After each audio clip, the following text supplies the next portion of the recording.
There we go. We're alive. Yay! Yellow. It's the pre-stream mode because apparently we can't do anything until we get a notification. Go away at box. Don't you just hate it that you have to wait before you can press the app break button instead of play the app break in the immediately when I start streaming?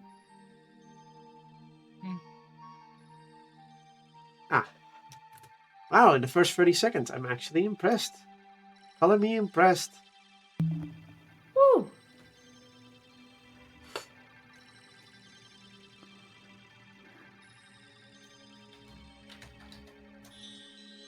So we have to wait.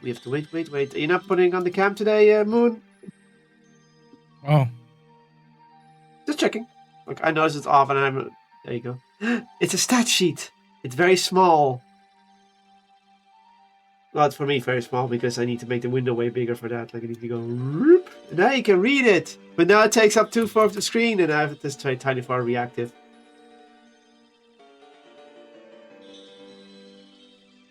"15 seconds of ad break left. And then I can do the intro officially.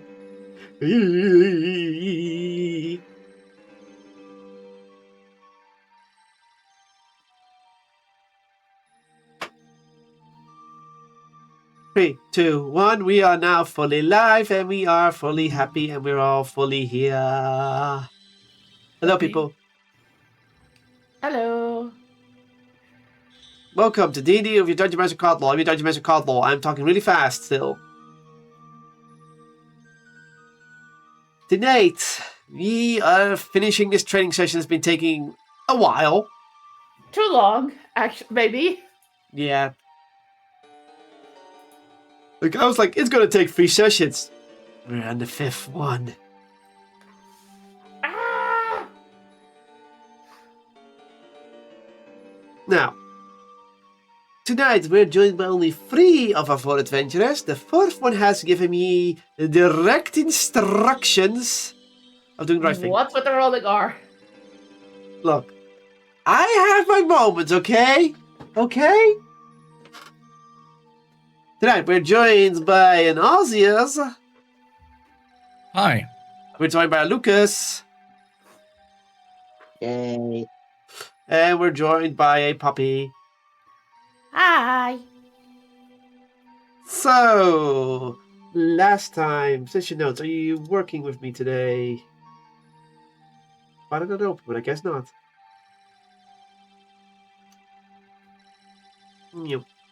Last time, you tested the Mindscape, which was silly. It began with It worked, K. but Yeah, banana. That's... that's Congratulations. all we're gonna say. Ozzy's is now Donkey Kong. Oh, banana.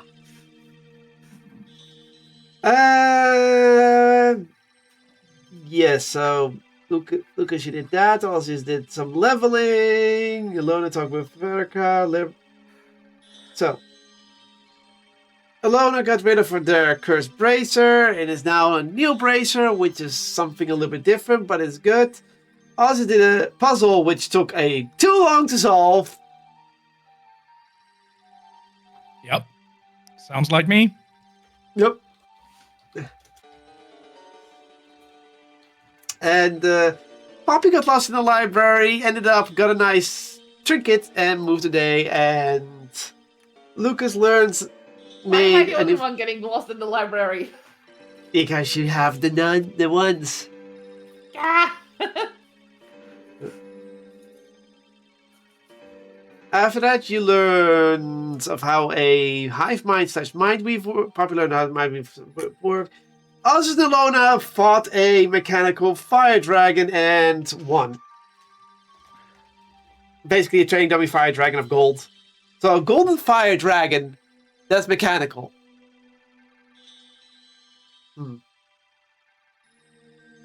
And Lucas is like, I'm not touching that. Coward.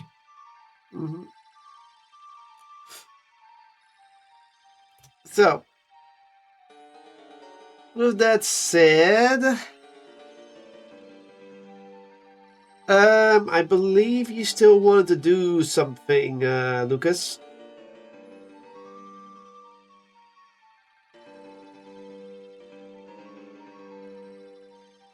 Do I you? honestly can't remember. I don't think so. You want to do something in the library as well.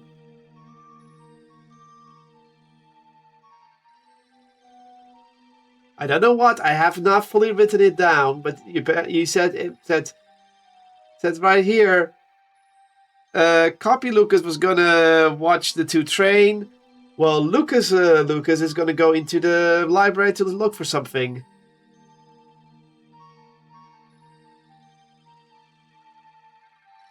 I wish I'd written it down because I have no clue what he was going to go into the library to do at all.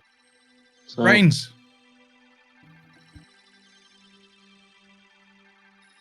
Let me try to recall it. Right. You were gonna see if you could bind. You were looking for something to bind something to another object or a person or a thing. That's what you were gonna look for. Remember? okay. Yep. Does that what it was, or am I mistaken? What do you remember?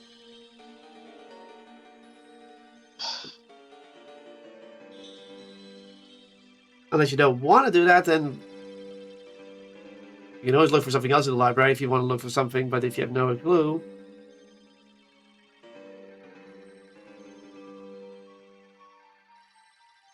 I genuinely cannot remember what train of thought I was on last time.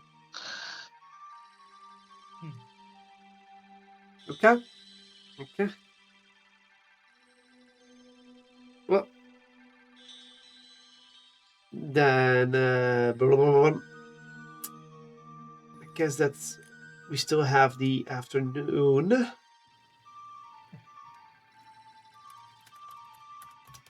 So I'll just go.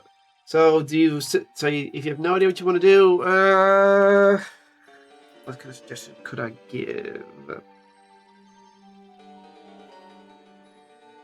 Just thinking of a quick suggestion you could do, so you at least have something.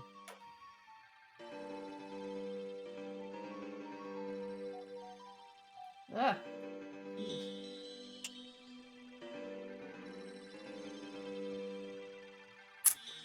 Could you roll me a quick D100? Sure.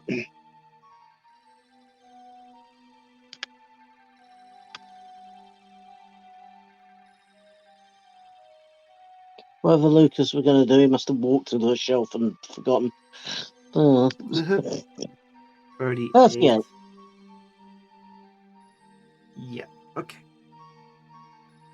So, Lucas, while your double is watching this fire dragon fight, you, on the other hand, will also sneak into the library and look for some sort of hint of what you could use.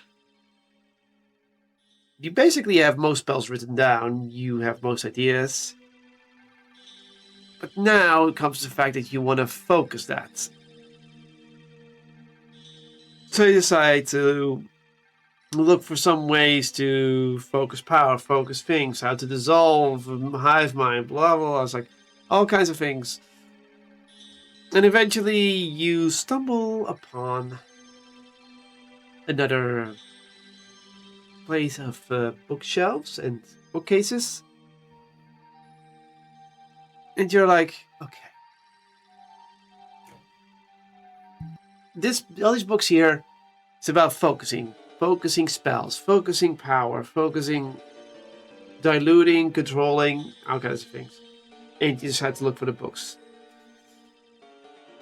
You can't find the book you're looking for, but something else catches your eye.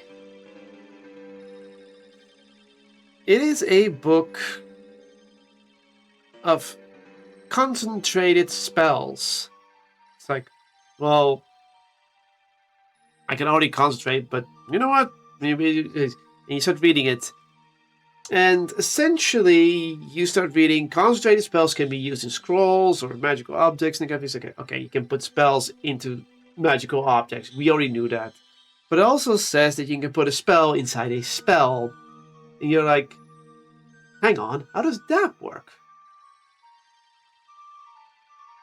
And it first describes it as putting a scroll with a spell on it inside a bag of holding, which technically is a spell within a spell, because bag of holding is an enchanted thing with a spell, and the scroll is enchanted with a spell. It's like, so there are spells that you can put another spell into. But for example, you can also cast one spell and put another spell in it, for so to speak. But the spell has to linger for longer. Like if you put it, like using fabricate with something with fabricate with one spell, and you put in something else in the fabricated object, another spell would also technically count. And the last thing you learn is you could, if you wanted to, and you would know how, put something as simple as a fireball and put a firebolt in it, so when it explodes, it shoots a firebolt towards another target. That's how the theory works. Could you roll me Arcana to fully understand it?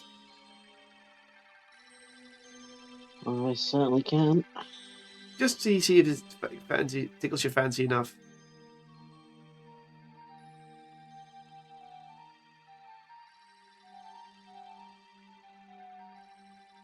$29 after 20.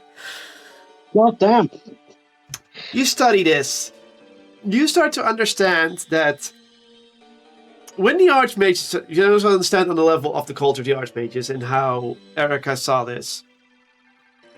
Basically, these Archmages, most of them are all stuck with level 9 slots and they want to get to level 10 slots, but it's not possible. So some of them eventually, try to find ways to make their magic more powerful than your average level 9 user. So they start combining spells together to get more fantastical effects to show their prowess in magic. But of course, a wizard cannot double cast magic. How would you do that with the right amounts of skill and everything?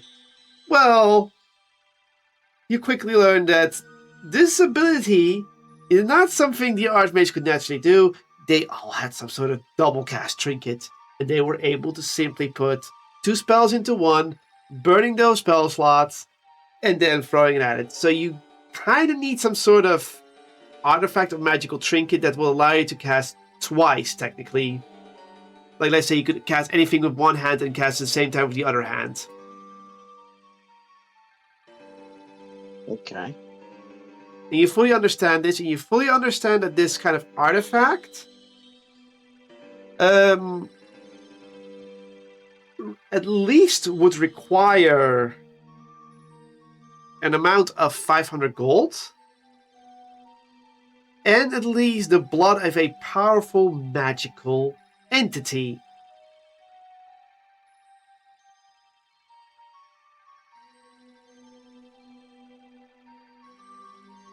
There.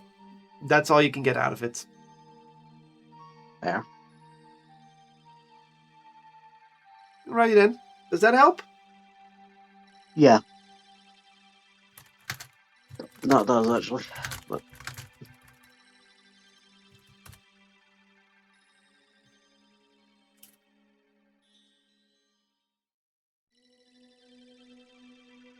Now, that's for Lucas then. Let's go to the afternoon, shall we? Sure. So, the afternoon comes. I have instructions from Alona, so don't worry. I have them on my phone. Thank you, phone, for instantly talking to me. Phone mentioned.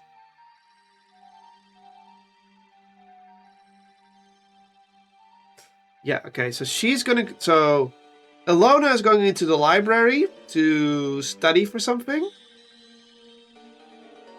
And after that, she just wants to hang with Ozzius.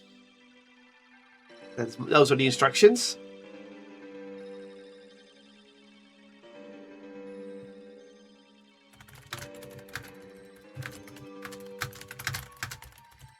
Poppy, what are you doing? I think I was also going to read up on the library. I think, or was it the last time? You went to the library last time and got lost, so this time you could go try Right. again. Right, I wanted to try again after taking a break, just Yeah. because I wanted to. No, wait, I did get those books because I did get the book. The first book I was actually, I wasn't looking for. So. Yeah. Yeah, I might as well just go on and see if I can find that third book that I was looking for, the one that I was actually looking for when I got distracted. Yeah. Or not distracted when I found the first book on the list. Ozzius, what are you doing? Just training to level up. Keeping it And- short for the session. Woo. Lucas, what are you doing? Both Lucases are going to be in the library still. The one that was researching the a spell within a spell earlier is going to keep looking into that.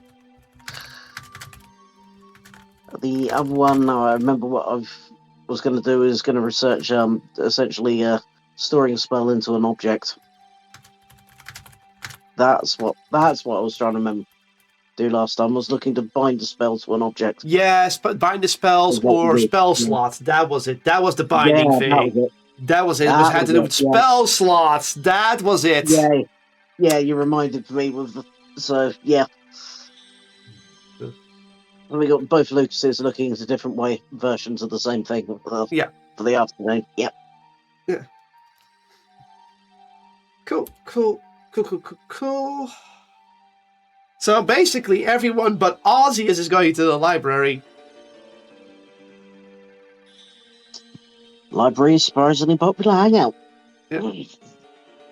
Yeah. She's gonna do her thing still, so I'll do a quick roll for Erica.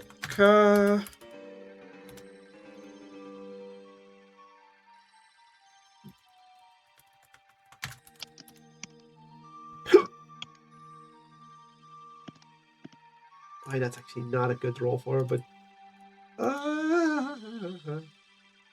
yeah, that's most likely not gonna go well. Yep. Okay. That's good to know. She's yeah. Anyway. Let's start with the simple one, Ozzius. Yeah. After lunch and after reconvening, people start going back their own ways. Most of the people going to the library, Erica is in her own room again, doing some sort of thing. And you decide to head outside the train, and of course, the ferry is also nearby. She's just being very. What do you want me to say? She's just there right now. She's not doing anything at the moment. What do you do? I ignore the ferry and start trading. How are you gonna train? Probably just with dummies, so they might as well look like Lucas.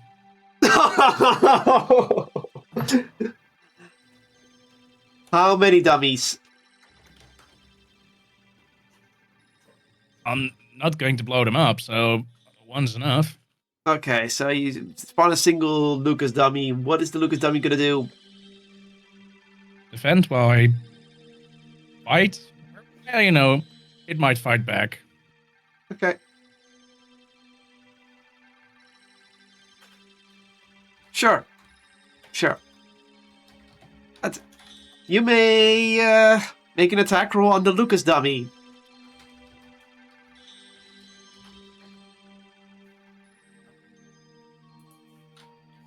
Lucas, is your AC 16 or higher? 15. Okay, so that hits. Rolls the damage. 14 bludgeoning damage. Boink! Okay. So, are you making the dummy as realistic as Lucas is, or I should know Lucas? Or is just a dummy looking like Lucas? Should have healed first. Yeah. Yeah, I'm going to the kitchen first to heal, and then I'm going to fight it like it is an actual Lucas. So you're just like you're just going to like so the dummy is supposed to be like Lucas. Mhm. What would the actual Lucas do when Ozzy tries to go walk to the kitchen after trying to hit him on the head?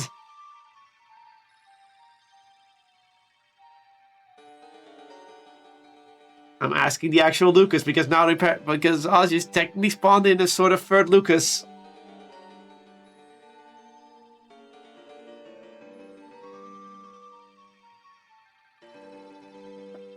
Yeah. Did you specifically tell it the stuff you were done training and before you walked off? Oh, I didn't even say I started. I mean, he bopped you in the head and walked away. Firebolt.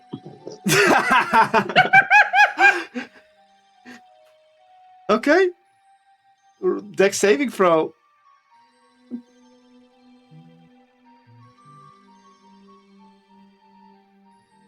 How much damage would that fireball do? Hey, I don't know, Kotlol. Let me roll it. About that Firebolt. much. Firebolt. Okay. Yeah. Oh, you said I said you said fireballs. Didn't you say right? No, I said firebolt. I don't have firebolt. firebolt. Oh, I've misunderstood. Then you need to make a normal attack roll. Sorry, my bad.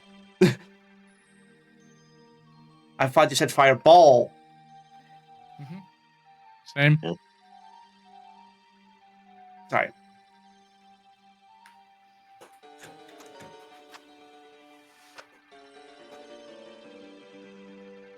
Okay, that plunks off, I believe.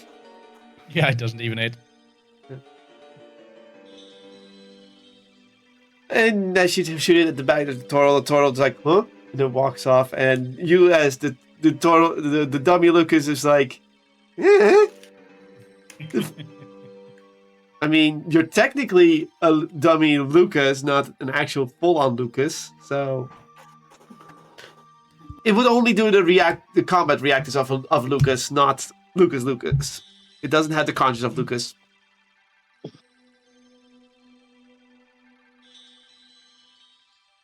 So he goes inside to heal a bit, and then he comes back outside later, and the Lucas dummy is just standing there waiting. May have mulled things over. I should probably be able to get a potion in the kitchen, so yep. He could have also taken a short rest before that, but whatever. Who needs a short rest?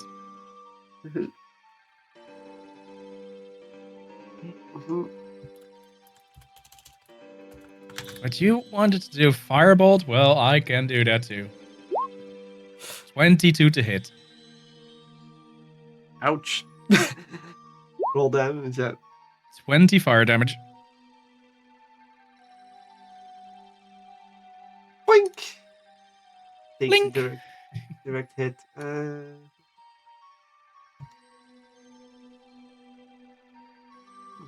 It was that bad. And of course, in return, Lucas attacks. What do you attack him with this time? Fireball. Don't have a fireball. What? Weak.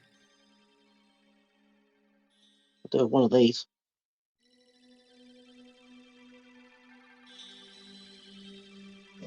Crit! Flaming chromatic orb. Yeah, that hits. But the nice thing is that I've got resistance to fire, so it's only half. But you at least hit him, so it's like that's Uh-huh. still quite a hard hit. You hit him slightly harder back. Yeah. Bonk. Nicely done, nicely done. The training is going well, even.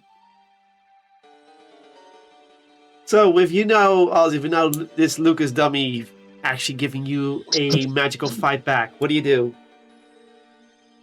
Firebolt back. Mm-hmm. This is now a wizard off.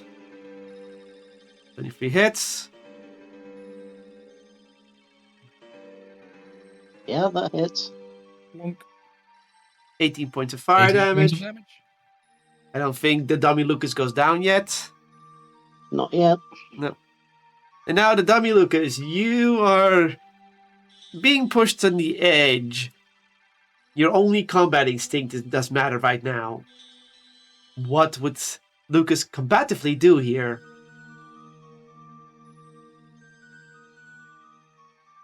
I think Lucas would strike back.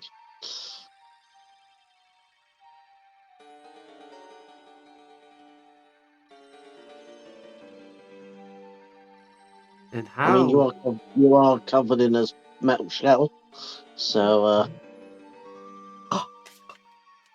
lightning. 23, I believe 23 hits. Yeah, it is. 25 lightning damage. You take a nice old zap. Poof. Oh, this is annoying. Oh, you did want to fight Lucas. Yeah, you did make a dummy that is most closest to Lucas.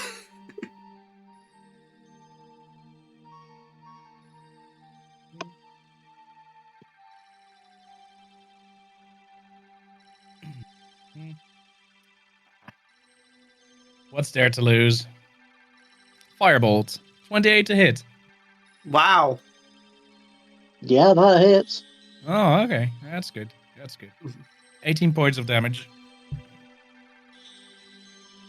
Indirect. Would that normally KO Lucas? No, he's still standing. Okay.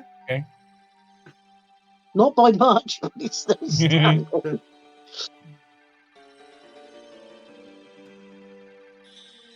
Okay. Now it's of course his turn ends, and then it's Lucas's turn again. What would Lucas do here?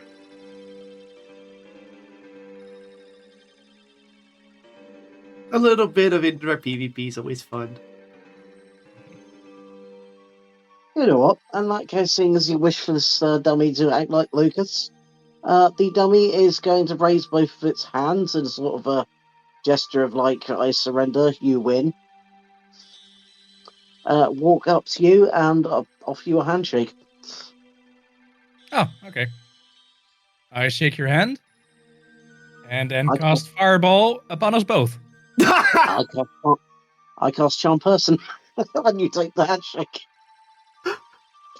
Oh, I was already shaking your hand. Oh no. So he's trying to charm you while you're trying to fireball. Could you both roll me your initiative on this to see who goes first?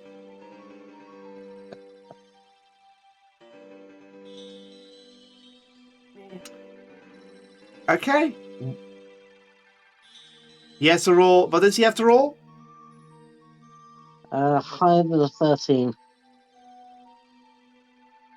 4. Hit. Charisma, I believe, right? Oh, sorry. I thought you meant the initiative. I've just noticed the 9. It is a Wisdom saving throw of 17. Oh, okay. Yeah, I'm well aware that you're not exactly crap in Wisdom. He succeeds, Oh. and then oh, So yeah, that's a fireball level 5, 10d6. I really wish this was a system with adversity tokens now. Oh, Oh, I'm also down. you KO'd yourself. Oh yeah, absolutely. Looks like Ozzy is those that use your charms. Like, no, we'll call the draw. Boom. even with the fire resistance, that's brilliant. Yeah. I only had 15 HP left. And yeah, 10d6. So yeah, the fairy just looks at you, keeling over from defeating the dummy, and he walks over to you and looks down upon you. It's like, how dead do you feel right now?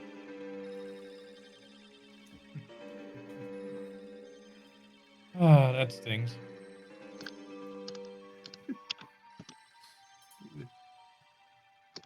I could have just done wall of fire in front of me. Ah. Ooh, I know someone who would approve.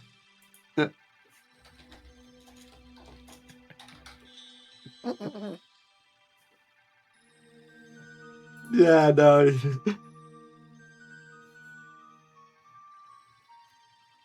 Well, that was a lot of magic flinging. Very, very interesting. Mhm. She holds out her hand to you to help you up.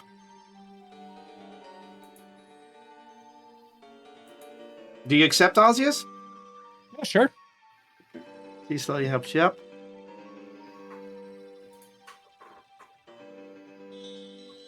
So, why him? Oh, was fun. Needed a dummy. She shrugs and then goes back to her corner. Time for me to relax. Okay. La la la la la.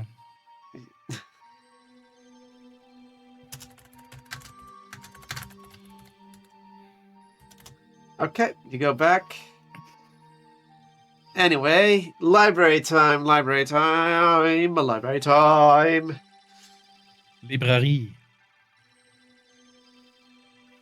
So first things first, most of you at the library, you do see each other. Lona's looking for something. She get this result. She looks for here. She gets this result. She looks for more results. And then she goes off to her way. So she's going into a direction.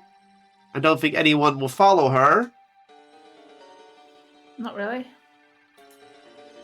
Cool.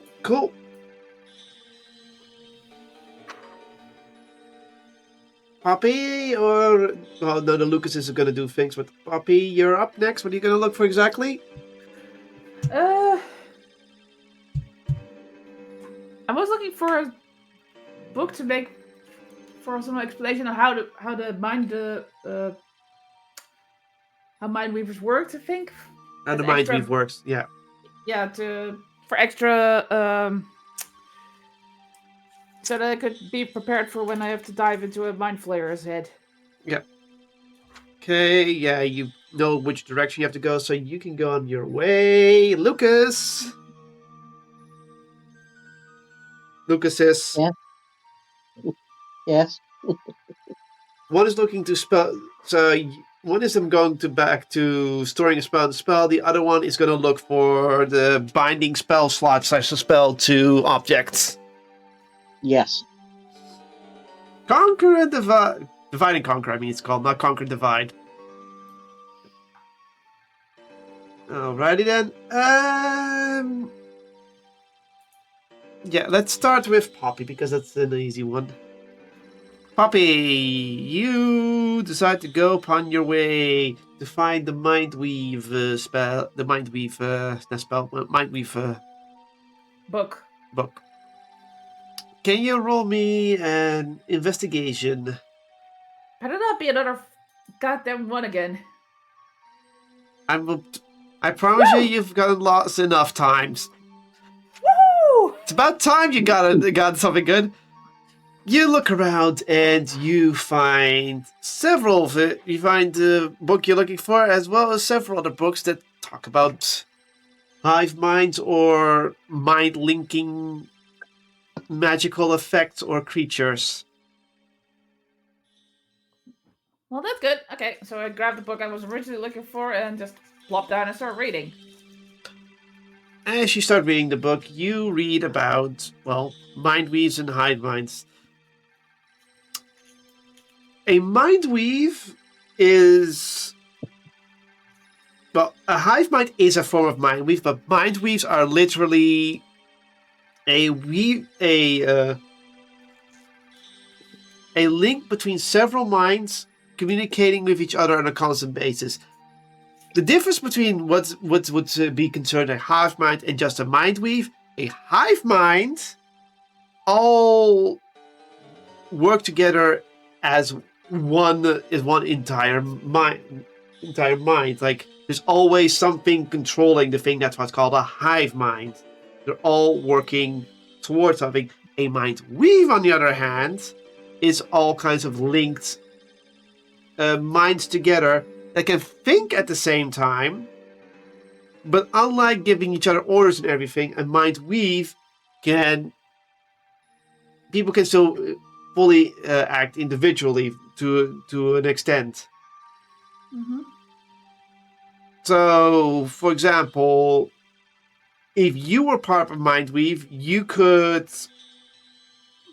access the memories and thoughts of someone else in the same mind weave at the same time, because that's how you set it up.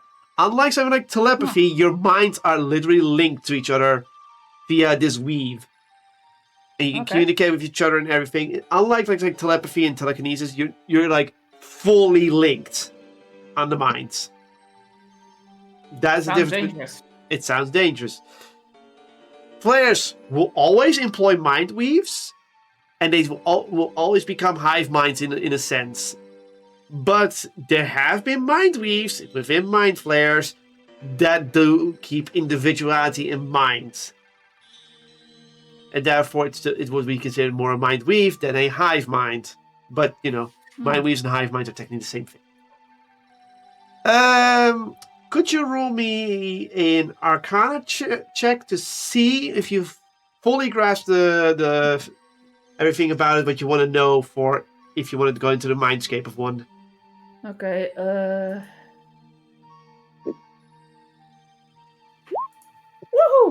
That's also really good. From what you can tell, if you would, from all the subject matters you're reading from this book, there's clearly no experience or study to show what would happen if one would go into a Mind Flayer's mindscape. It's clear that the Archmages did not do that for various reasons, or Erica has not experienced someone who went into the mindscape of a Mind Flayer or read about it. It's clear that that is something they didn't. That's something you normally don't do, because this would require you to have a Mind Flayer, restrain it, and be able to jump in a creature that is known to have some mental defenses. Yeah, because that's not going to be easy. It's not going to be easy. But from what you understand, that if you would do this, depending if it's part of a mind weave or a hive mind, you could theoretically, if you know how to navigate a mindscape like this, you could theoretically go across the mind to someone's mind, the mind weave of that person, to another mind to influence that mindscape. That is possible. Oh dear.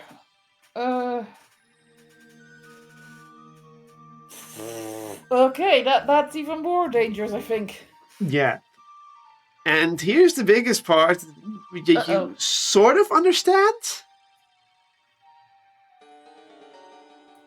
It's not really known. It is sort of half recorded that a mind weave is kind of like minds within a mind weave seen from a mindscape is kind of like being stuck in the cosmos and seeing different planets in the distance.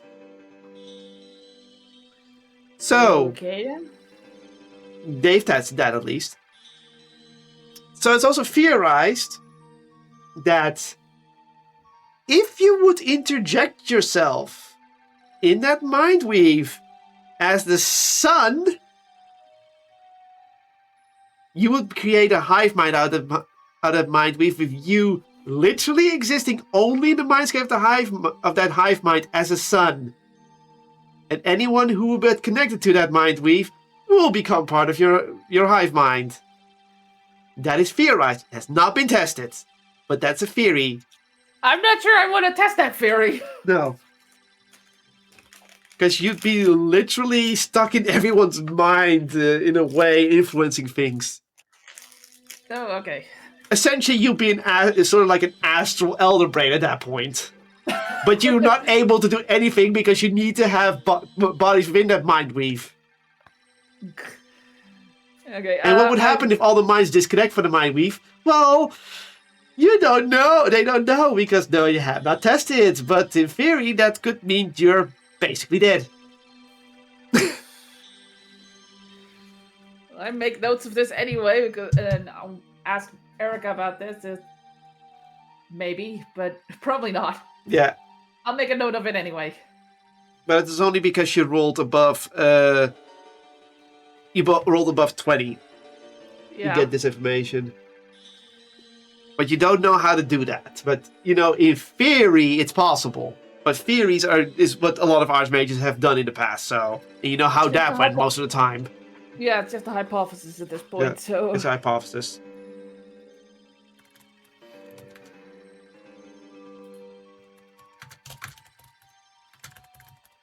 okay, if I finish with that book, I guess, and I move to the next one. You decide to look at how a hive mind gets studied, and how it would respond to mindscapes. So, luckily, they have performed tests, and it's not hard to access a mindscape with a hive mind in it. Not flares, but hive minds in general. Insects. But this book specifically notes fry creams. I blew up Malaysia. And apparently we blew up Malaysia with that. But mostly fry creams. Okay. If you don't know what a fry queen is, it does sort of explain it. Fry queens are ant people. They have a hive mind. They serve a fry queen. You've seen them. You've actually seen them, sort of. You've actually encountered them. So they did test that in the past. Okay. So they were able to get a fry queen and capture it because it's easier to do than a mind flayer. Because once you find one of them, you just follow them back to their lair, capture the queen, you're done. That's much easier to do than the mind flayer. And we get 100 bits. Thanks for 100 bits, Sai. So, the fry queens, they did do a mindscape experiment on this, and you start reading this, and the theorem is literally like you go into the mindscape, and quickly it's established that these mindscapes are ginormous. But from one place you can see all the flowings towards the queen's subjects going out there. They could literally follow streams through the mind towards that. And when they try to put individuality into the mind of the queen to spread that to the others. Mm-hmm. This did succeed, but now the mind weave was literally broken, and basically the fry queens at that moment lost their ability for telepathy. Okay. Timing. Someone pressed the button and did timing. So naturally, these Fry Queens were gonna die out regardless because they didn't know how to survive anymore at that point. So, Yeah. oops. But that's what you understand. Could you roll me a Arcana check to fully understand this, or a Nature check to understand the nature of the mind here? What happened here? That's a good one. Both are good. Oh.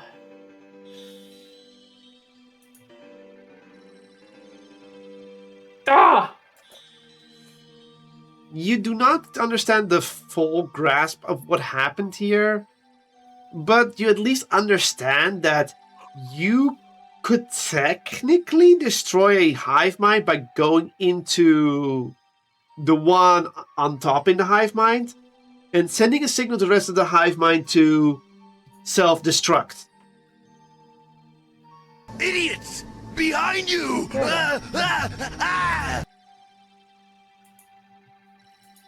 But that's the only thing you get. But how to do that, how to implant an idea like that, that's something you do not fully understand. You don't know how they did that. You do not understand how they did that. You may have put an idea, like put a banana into Ozzius, but that literally came to Ozzius now wants a banana. Now, how do you do that? How do you tell a mind to go die Mm-hmm. and make sure everyone else dies with it? Ooh. Jesus. Is that all? Yeah, what were there other books that were interesting or There were many other books that you found interesting enough, but considering these two, you're not sure if they give much information. You can always try one, but you doubt at this point that they're gonna give anything enlightening information unless you really comb through them. yeah, that probably not a good not necessary. Okay. I'm good for now then. Okay.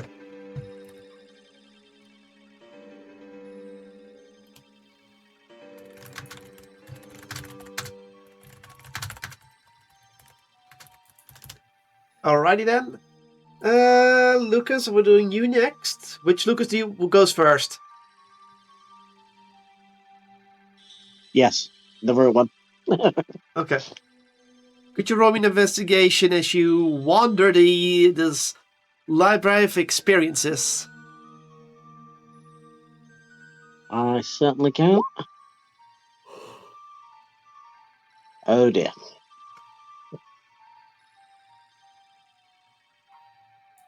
Lucas, as you decide to wander looking for the book you find, you're not sure where you're heading.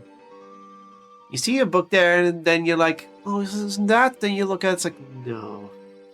You keep looking, you keep looking. Your mind wavers. You're losing sight of things. And then you notice, are the walls getting further away from me and further away? And then you blink and the only thing that's there in front of you is a chair.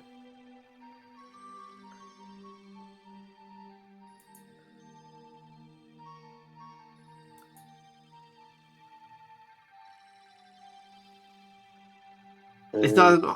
Oh. Before you know, if anyone says it, it's not ominous and whispering. It's just a chair right now.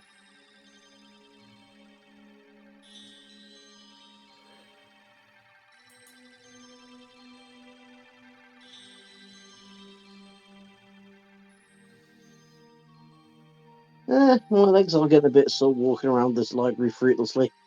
I'll take a seat. You sit down in the chair. It is a comfortable wooden chair, very simple in design, very elegant. You decide to lean back into a little. Yes. You feel it. Satin. Wait, it's a wooden chair. Why is it satin? You close your eye for a second, then you open it and you look around. And you're sitting now in a fancy throne. That's odd. Finally, the seat I deserve.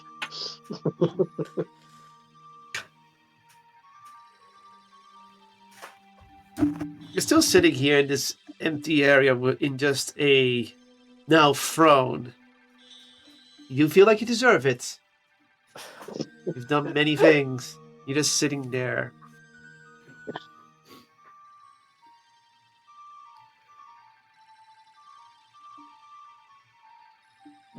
Are you going to make yourself more comfortable?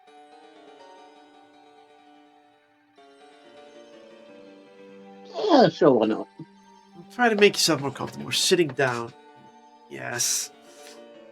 You were looking for a book. You did were looking for a book, yes. But now you're sitting nice and calm. Then you start hearing it in the distance. Soft music. Ah, yes. The music you would hear from a distance, normally from castles and festivals. It's a nice little band making some music. That's nice and relaxing. That makes you really comfortable. Do you question this all?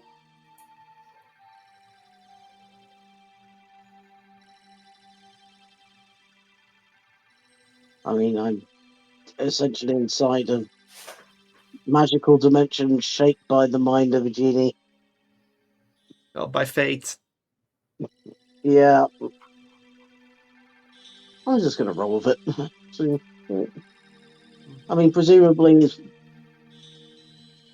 Erica must have somewhere to go when she needs to relax. I appear to have found it. Okay. You keep relaxing in here. Ah. You're starting to get this sense of luxury. The luxury of a nobleman. The luxury of someone who has the ability to rule. You don't feel the sense of that you have to rule, more like this is how it feels to rule. And you start thinking, if this is how it is to rule, why do all these... Is this why all these bloody kings, queens, emperors, counts all go to war just so they can have these moments more? Doesn't make much sense. You start to question it even more for some reason. But then you stop questioning again because relaxing. It's relaxing time. This is Erica's relaxation room. But something tells you it's also not.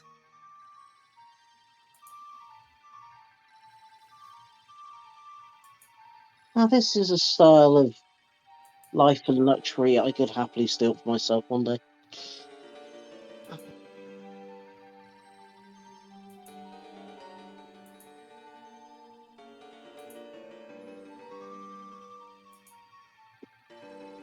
And then under your left hand you feel something.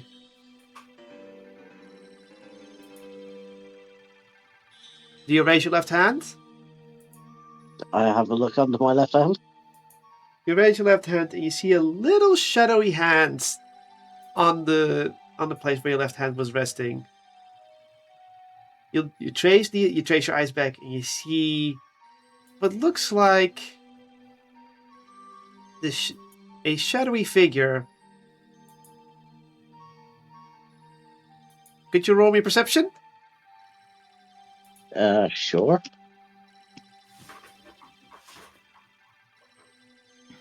Hello, strange shadow person. 36. You fully recognize the shape. This is of a little goblet girl. It's putting your hand in, but it's not trying to steal something there. It's trying to place something there. When you try to observe the goblin girl to its fullest, the shadow somehow gains some features. You don't see full color, but you do see that this goblin girl is not wearing rags or something that you would assume a little goblin girl would wear. It's wearing quite extraordinary linen clothing, and seems to also be wearing a tiara on her forehead.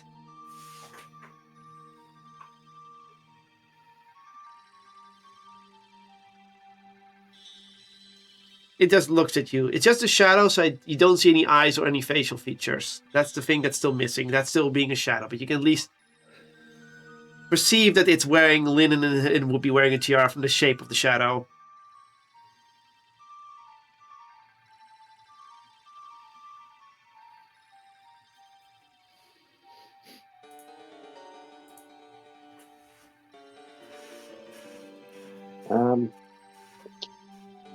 Considering I'm sat down, I bow as best I can in all due respect and deference. Mm-hmm. The girl lets go of the armrest and walks off to behind your throne.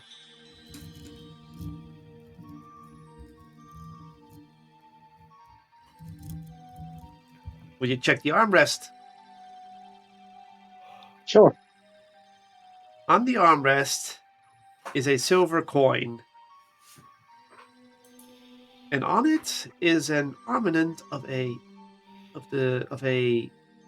shield and a dagger. You pick up the coin. 1 silver. That's a little bit cheap. But you look at the armament and what it means.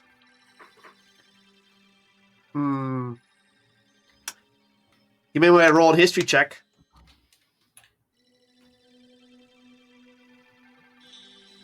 I feel like I've heard something about this coin. Maybe? 14. From what you can tell, this coin is no single silver coin. It is a form of language between thieves' guilds. You remember this. And what you have here is the sign of respect. A sign of being seen as a thief of amongst the highest honors. This coin would only be given to you if for some reason you've been highly acknowledged by a Thieves Guild. Which Thieves Guild? Check the back. You check the back. No matter what, you do not know this Thieves Guild. You cannot figure it out.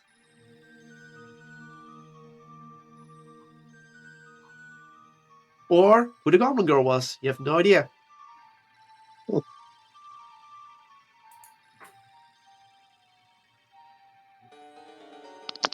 Somewhat ironic that I get this after having made a deal and given away my rogue skills.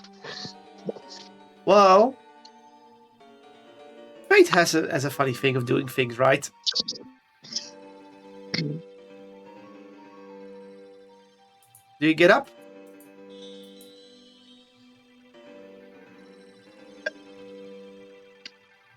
I'm gonna just flip the coin into the air, catch it, and get off the throne. Reluctantly. As you get up, you find yourself standing in the middle of the lobby again. You hold the coin, you look at it. You still have it.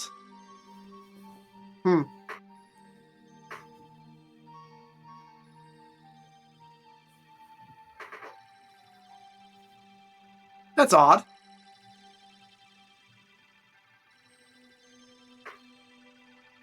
Ah, it saved me the walk back.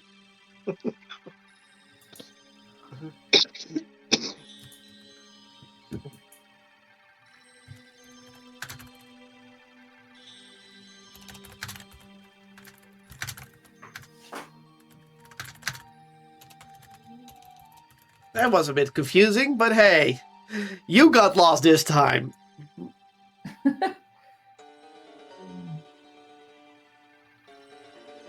So what does the other Lucas look for?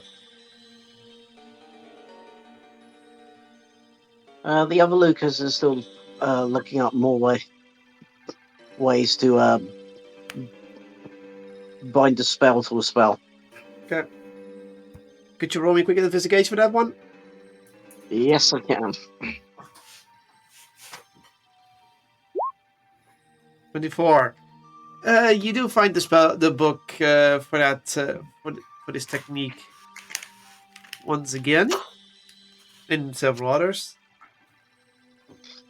Your simulacrum starts looking through it. Okay, yeah, you've done it. The spell.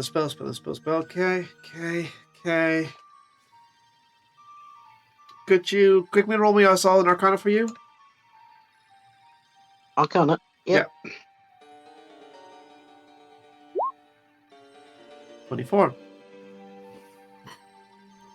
Funny, it's 24 twice.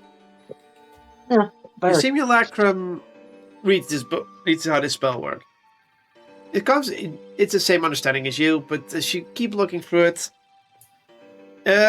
putting a spell on a spell, could you after the question, the last time the example was stronger spell with weaker spell, but what about if you have a weaker spell and put a stronger spell into it? Well, how would that work? Is that possible? You think, you look, you think.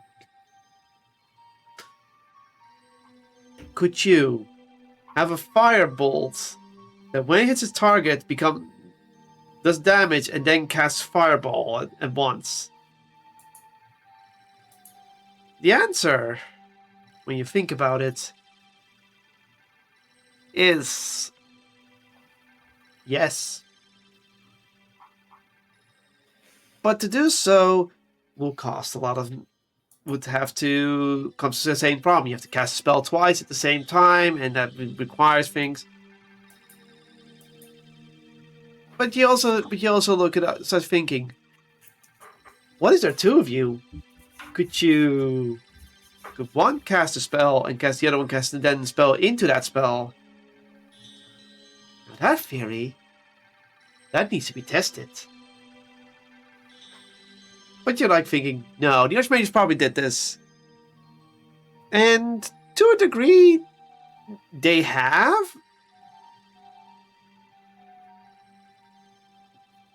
But the way they've done it is the fact that they both would be wearing some sort of magical item that would link them in a way. So if one would cast a spell, the other one could easily follow up to make it easier. Because let's face it, to cast a spell and then cast a spell into a spell is already pretty difficult. But if you have magical items that would make that process better, that's very doable. Not only that, you can also make it work for two different casters. It doesn't have to be double the same. It can also be two different people casting spells.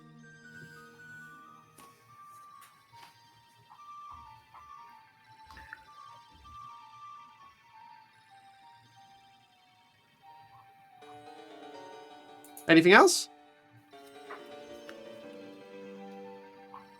No, I think that's it for now. Okay.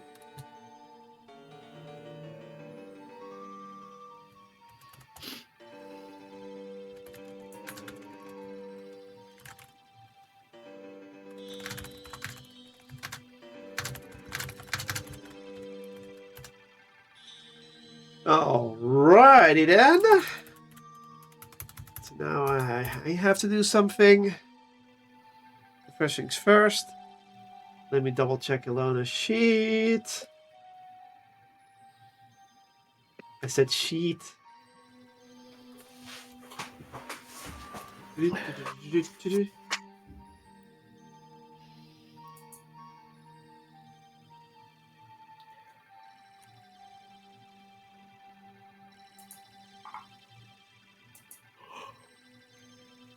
yonder breaks.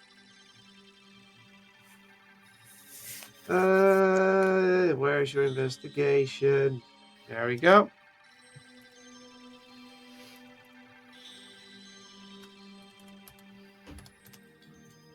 $14. So Alona goes looking for a specific book. A book about gods. A specific god in mind. She takes a while, but does find it. Starts reading it.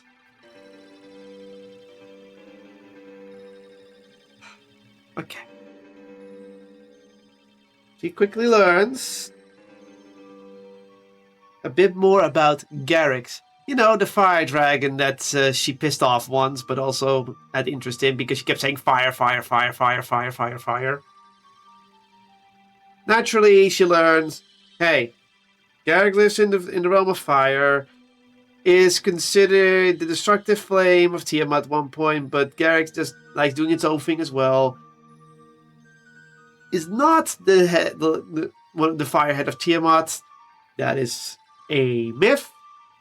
And what he mostly does is destroy worlds, destroy things, and destroy his world with fire because it brings him joy, and he just likes it because he's kind of like that.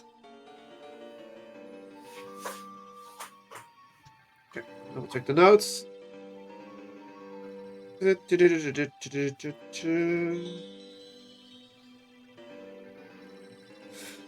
Okay.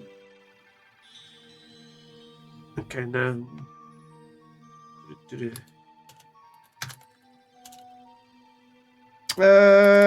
She would have to roll insight for that.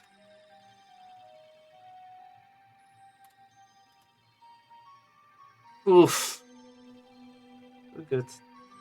Okay, she tries to insight how to commune correctly with Garrix without pissing him off like last time. More like he just likes destruction and to destroy things, and he would definitely help something that destroys anything else, so possibly useful, but at the same time, do you really want to give Garrix a possible might or connection, let alone Emberlyn? That falls up outside of her thing. And she's like, well, after that ends, I wonder what Ozzy's gonna do. And leaves. So I don't need to write that down.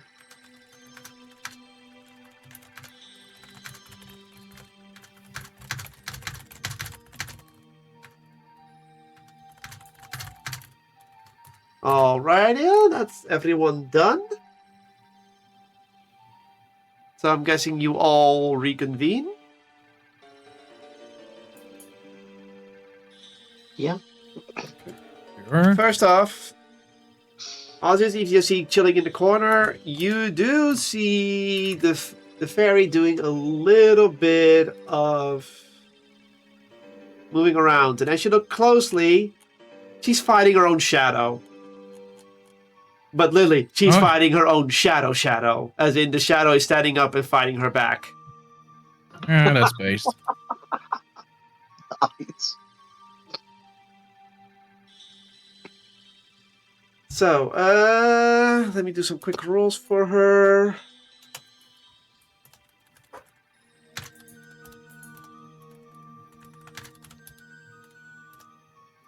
And one more. At first, she moves around and it fights her shadow back elegantly. While the shadow doesn't take any damage when being stabbed or anything, it's more like she's simulating a fight. And at first, it seems to be going pretty well. She's avoiding her attacks easily from the shadow and going around. And then she starts faltering, and the shadow gets in hits. And despite the shadow poking her with a shadow, it does like, ah. Oh yeah? Misses. Ah! And she starts flubbing it constantly. till she flops over, and then the shadow just laughs at her and goes back to being her shadow. She's like, Aww.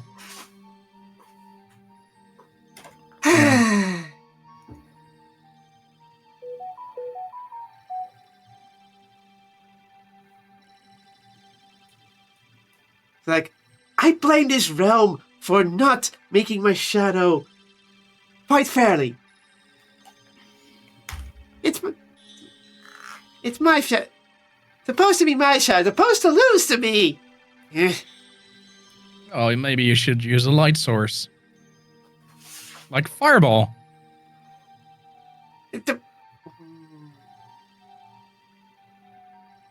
You see her looking.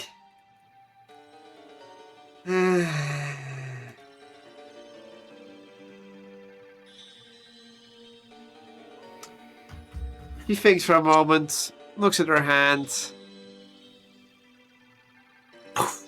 A fireball.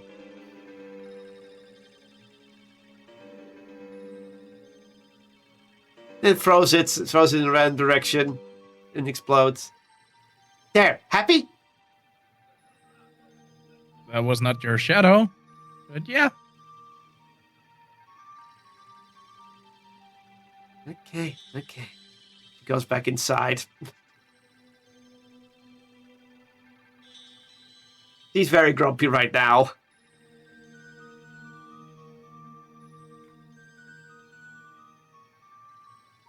That was her training session.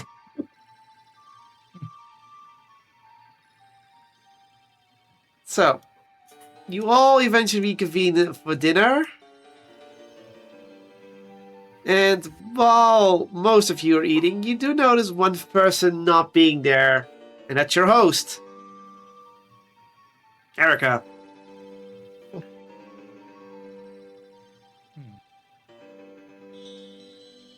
Okay. Maybe she's busy? Could be.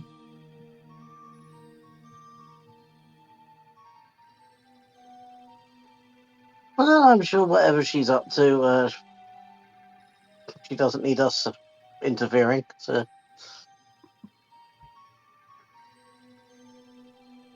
Yeah, you might be right. Oh well. Nom, nom, nom, nom, nom.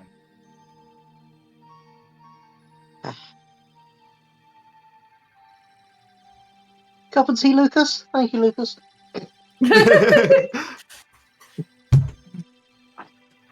You're your own worst enemy.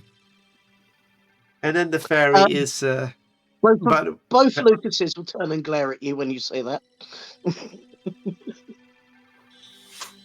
As for your fairy companion, she's munching away on sweets, but you can see she does it with a pouty face. She's like,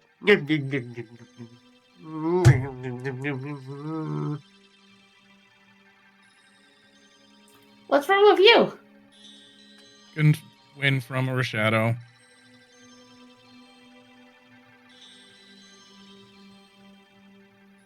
Pat on the shoulder. oh, Come in. I'll get him next time. It's this realm. It makes them act differently. Sure it does. Well, if you knew how they were going to fight back, it wouldn't be much. It wouldn't be much of a training session.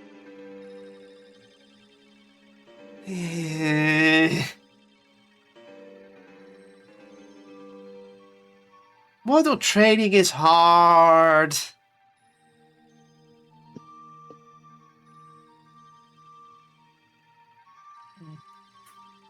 In the Feywild, you just use a little bit of magic and sprinkle dust, and then you can mostly do it. Mostly. Everyone passive inside. The fairy is spoiled. She does not. She probably been going through the ranges of life, having magic solve everything, and now with so much limited magic, she might be regretting the deal she made. I don't know. Yeah, I think I've figured out the problem. You need to think more like a mortal. Next time you fight your shadow, what you need is some pocket sand. Pocket sand? Yeah. Grab a handful, chuck it in their eyes, and then go in. Get them. But there is no... But I guess I can make some sand. The I guess shadow doesn't have eyes.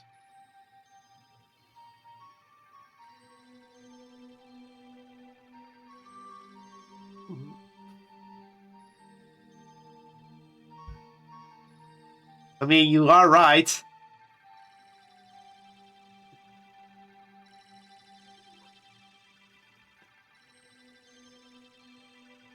No. And then Alona to speak up. Oh, by the way, Ozzy is.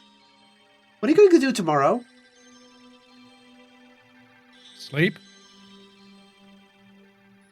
Hmm. Eat?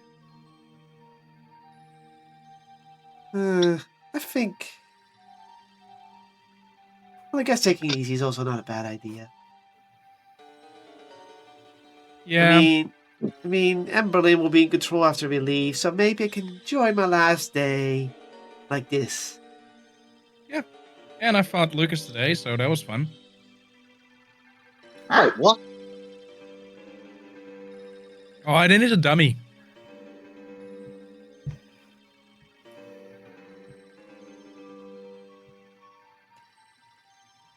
It was a draw. I blew it up. At myself.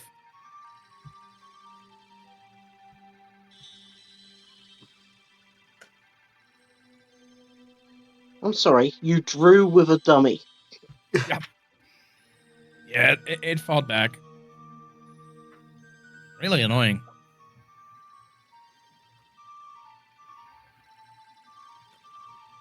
You see both Lucas's facepalm at the same time. It fights dirty.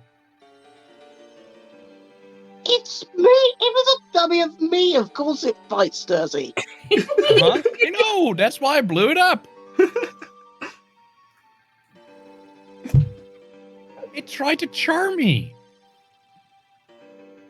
I mean, that sounds like something I'd do.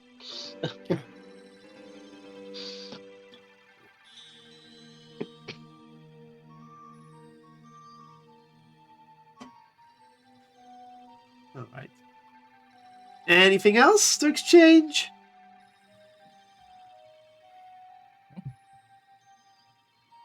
Not at this moment.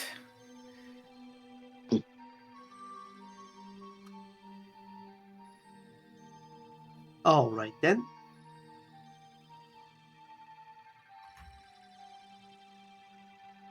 Guess you can all take your long rest. Yay!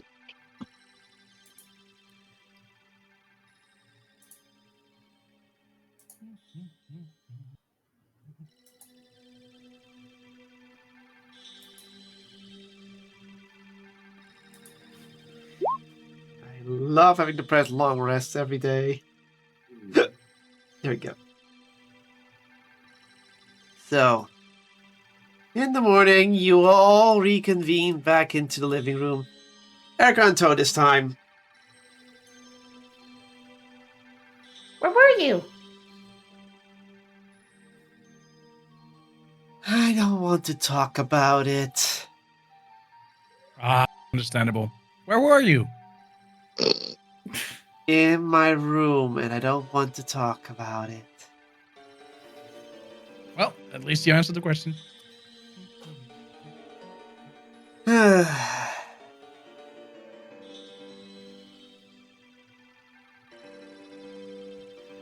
I'm really starting to regret my current predicament. And the fairy goes like, That's but he also pat her on the back. yeah.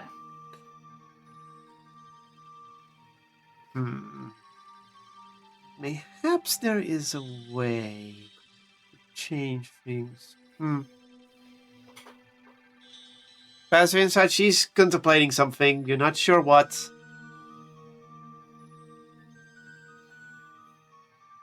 If you need a hand, just say so. Oh, no. It's just that this mortal form and these powers that I think, while extremely powerful, have also given my current form kind of a weakness that irks me to this day. You get tired? Very much so. Very annoyed tone.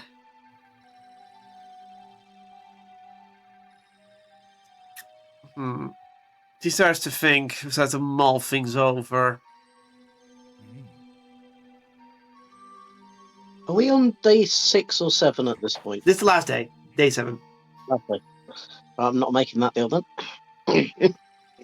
What deal? I was about to ironically say to her, I know you probably haven't heard this before yourself. Would you like a wish? But I need that.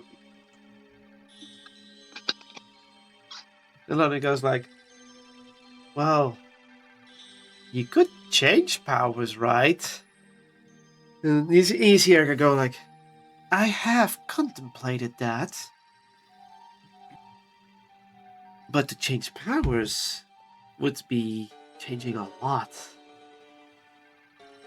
I'm just staring and this is thinking. On one hand, I do fully enjoy my current set of powers. On the other hand, exchanging it for something that would keep this mortal coil alive would also be very beneficial.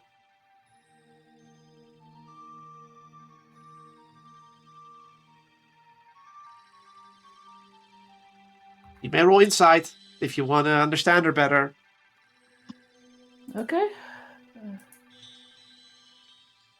Did I just roll insight or did I miss? Yeah, that was. You rolled insight.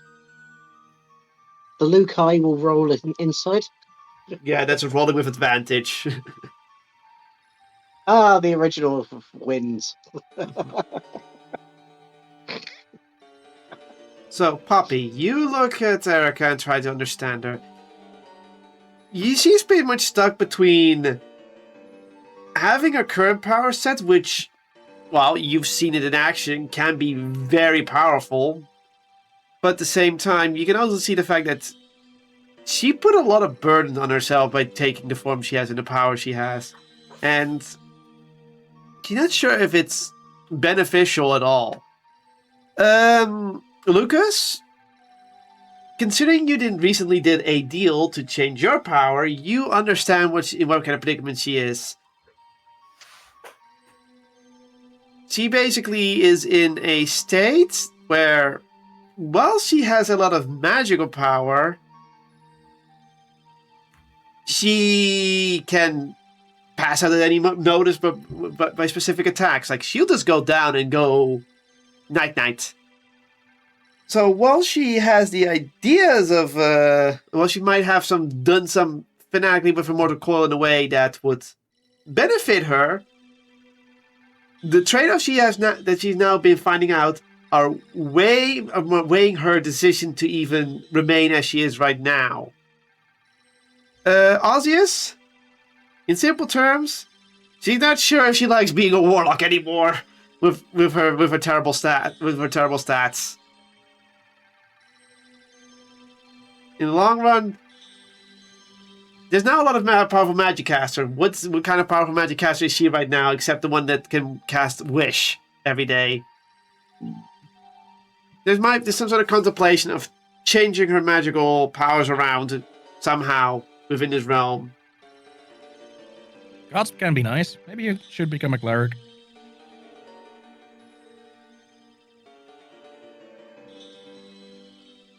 Yes, I am tied to gaining my powers from divinity.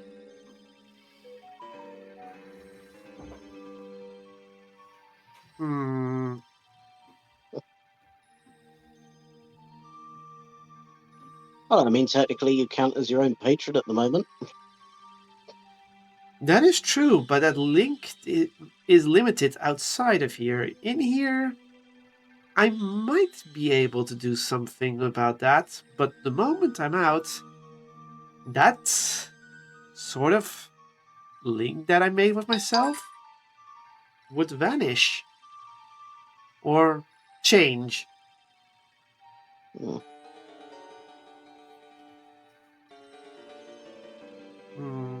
He thinks again for a moment.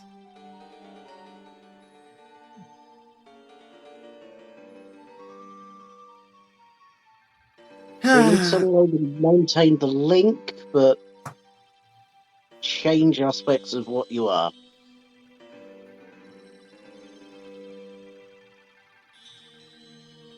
And without remolding the entire flesh as well. Things. I might need to consult the library for this. Perhaps the answer is I'm simply overlooking it.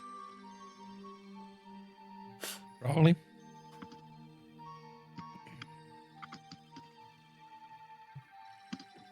And she just takes a bite of food and then goes towards the library.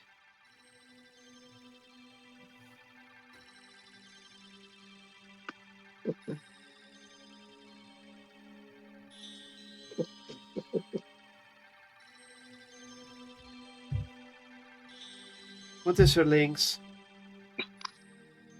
Kitty, could you move? Yeah, he just stops halfway through and then starts moving things. That's what this cat does. Things. No. Anyway, what is everyone doing otherwise?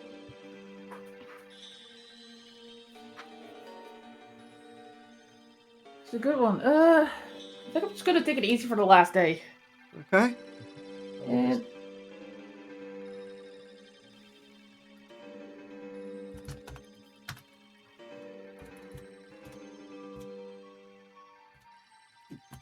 Yeah, I think for the last day, I'm going to hang out and spend time with somebody very important to me.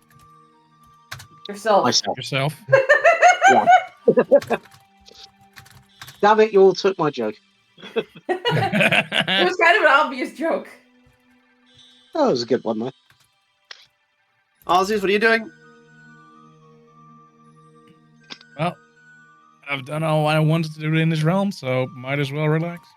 Taking it easy. And I guess then Alona will take it easy as well. Sorry, I need one moment. I know what to do.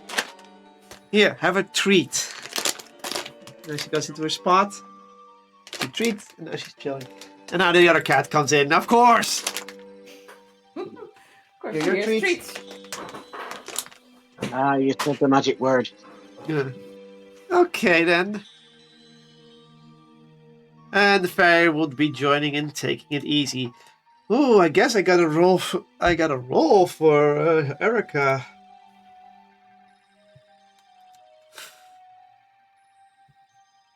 And I'm gonna be sneaky beaky about it. Of course you are. Where is that? Okay, let's see. Her stat sheet.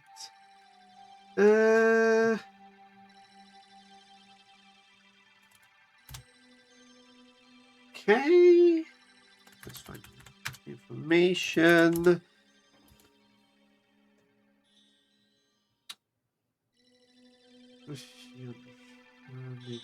Ramifications.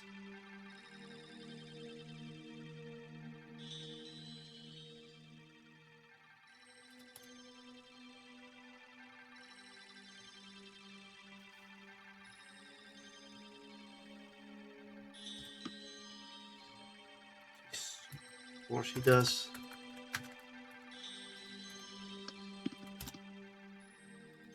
Surprisingly, one more this. Of course, that's one of her strengths. Okay. One more for this. Cool, cool. And finally...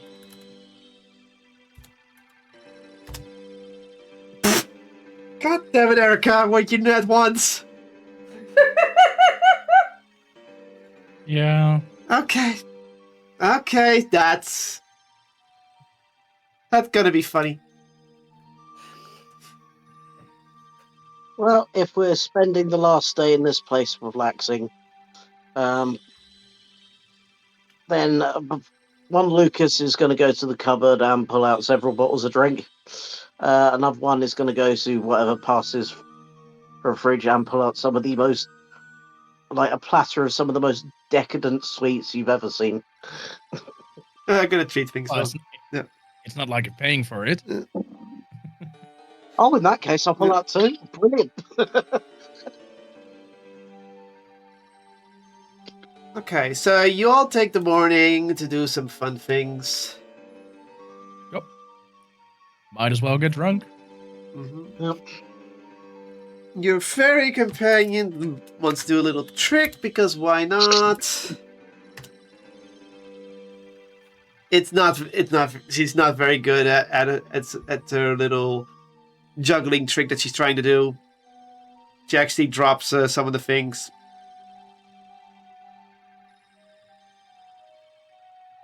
She's not angry. She's just like,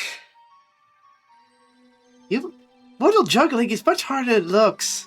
Normally, I would use a spell to make it magic and then go float around, so I look like I'm always juggling really well. Ah, cheating. Hey, that's the Fae for you. And you all enjoy your morning together. Eventually, Erica comes out and looks at you all. I've come up with some ideas. You okay? It is this whole idea of serving under an oath or under divine entities. You see, my current set, it's very simple. I just do what I do, and my patron just gives me boon as I do things. But the other options... Well, how would one follow themselves? And how would one have to keep an oath of such things? That... On one hand, I understand as someone who had followers before who swore oaths. On the other hand, this is the first time I have to do it myself and have to say it within confines of the rules to a degree. And that's much harder.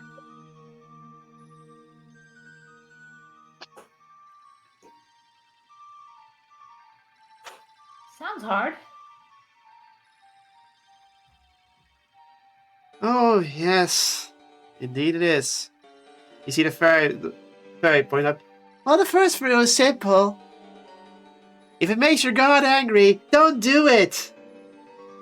And it goes like, yes, I know. That's not very useful advice, trust me.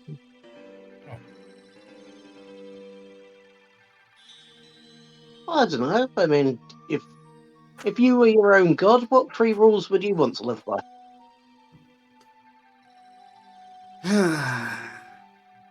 He thinks.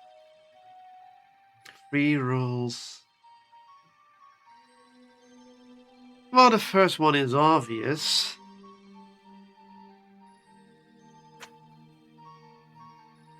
Destruction is not the path forward.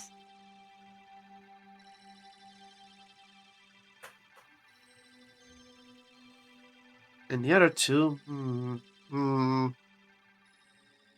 see, normally I would say things like, make sure you live your life according to benefacting myself. And in this case, how would I benefit from my own servitude? You see the conundrum here? It may sound simple. I mean, doing what I want still applies here, but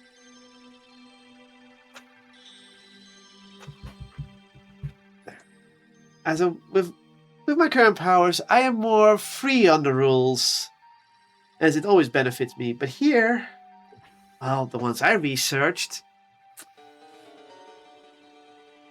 you're mostly doing this as a goal towards your god. You have a mission of some sort. To spread the word of your god, or to do the deeds of your god in the mortal plane. And it is more focused than simply on the whims.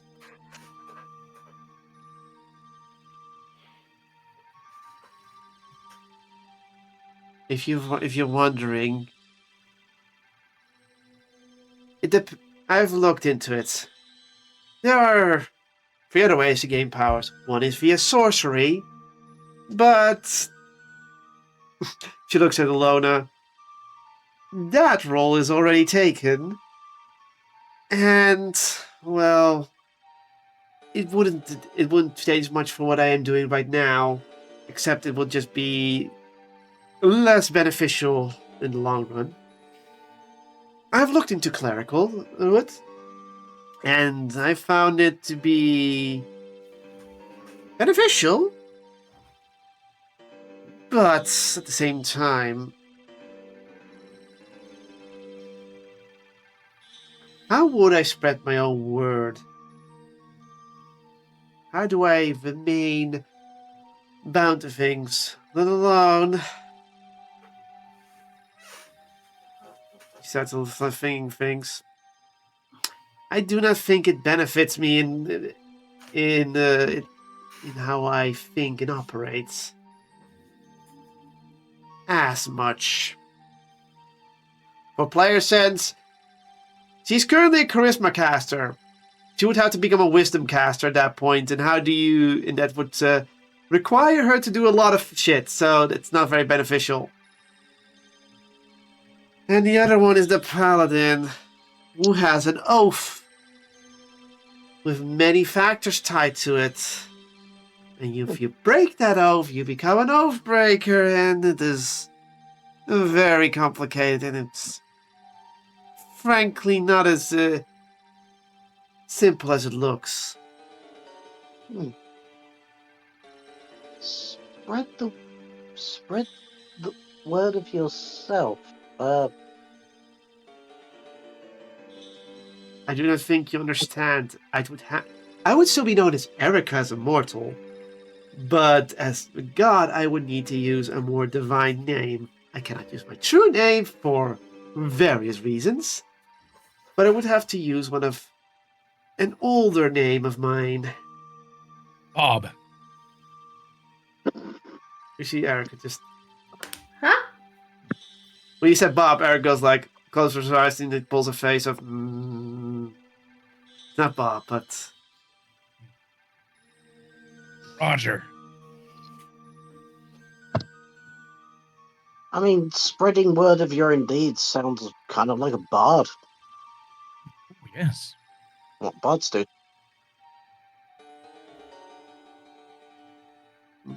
Bards, yes. The ones who use instruments and musical components to cast their spells. Yes. Yes.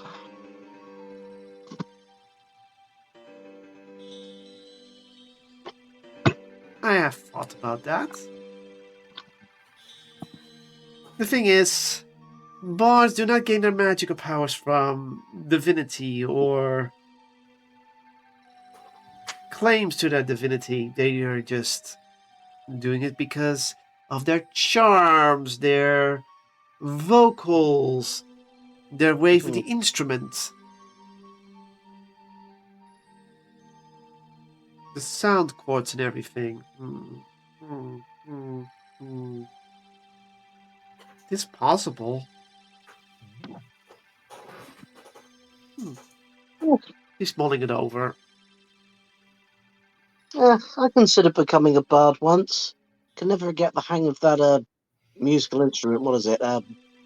Begins with L. Looks like a harp. A lute. Lute? Fire? No, I'm serious. It looks like a half. Liar! How dare you?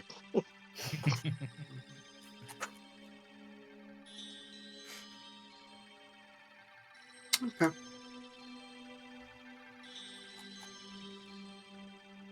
So, anyone else want to say anything? Encourage Erica or anything? You can do it. If you need help, we're here to help. Yep. After everything you've done for us, it's the least we can do. I surely appreciate that.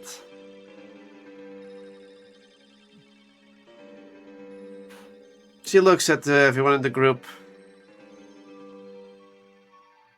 And Alone also speaks up. Well, I don't know what what Emberlyn would say, but I would say you've really helped a lot. Indeed. And then Erica just thinks. It's strange that we've met in such strange circumstances, and now we're here together. In a realm I give you granted, to stop an evil from flooding this world. And when we all leave, we all are changed in our own mortal ways. Even a fairy who I did not expect to adopt mortal ways. It's like, and she was like, I don't really have a choice, so I might as well make the best of it. Erica just chuckles. Same here, same here.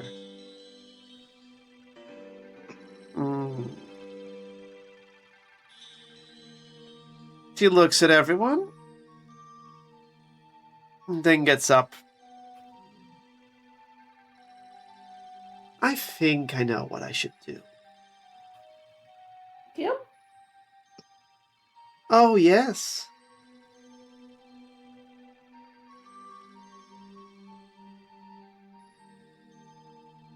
She looks at Osius.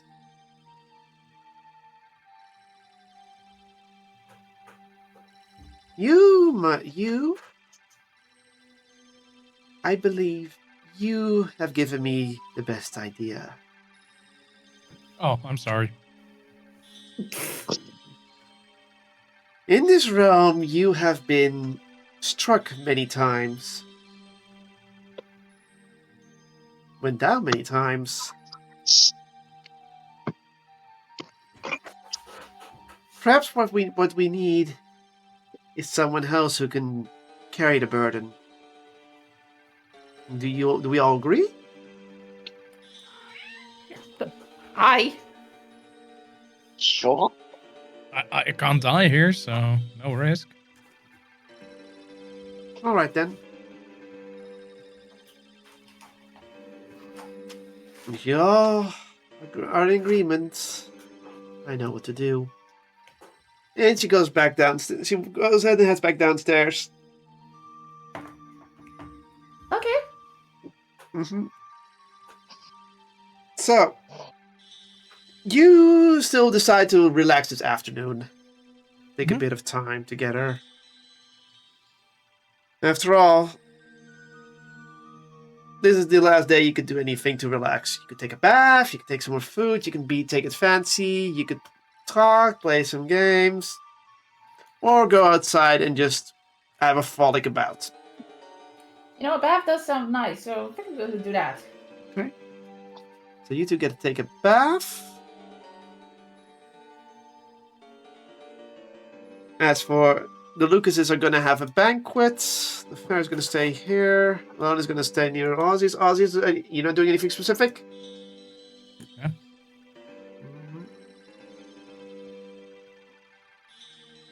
Okay then. I don't think anyone is going to help Erica out.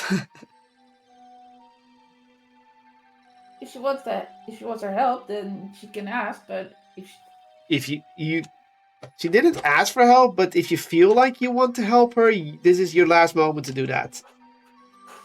yeah, I'm gonna take a bath first, and then I'm gonna help her if she needs it. Okay. Ozzy, you're not doing anything? Not unless asked. Mhm. Okay, no, she's not gonna. She's a little bit too prideful to ask for help directly unless she absolutely has to. Okay, and the Lucases, you're also staying there? Aeon? Any confirmation? Sorry, Huh? oh, sorry, I was thinking. Yeah, we'll just stay here and indulge. Got it. So you're gonna stay and indulge. I mean, we're going back out into the Underdark after this. We might as well enjoy ourselves.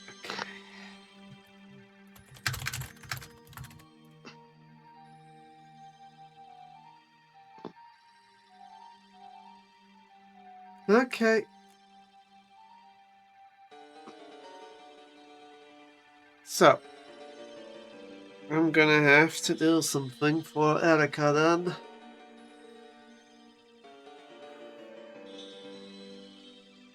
So, Erica goes downstairs. Benny, you may all roll perception for the delivery. You can roll a perception check. Perception. Woohoo.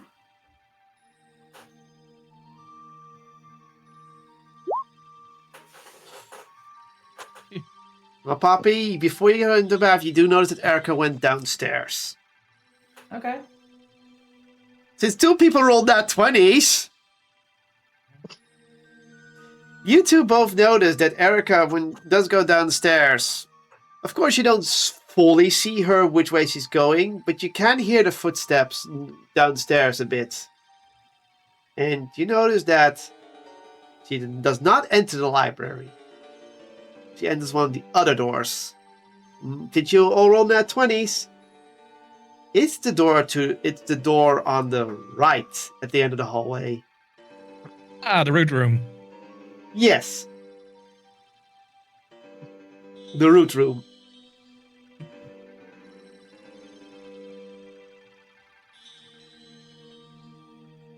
Do with information what you must.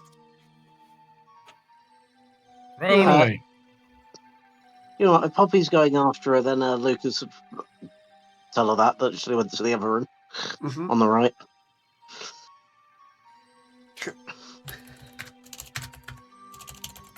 Let me roll for Erica in secret.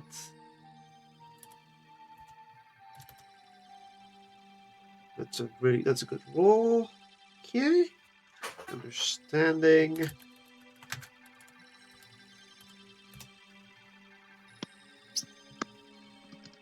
Okay. And I should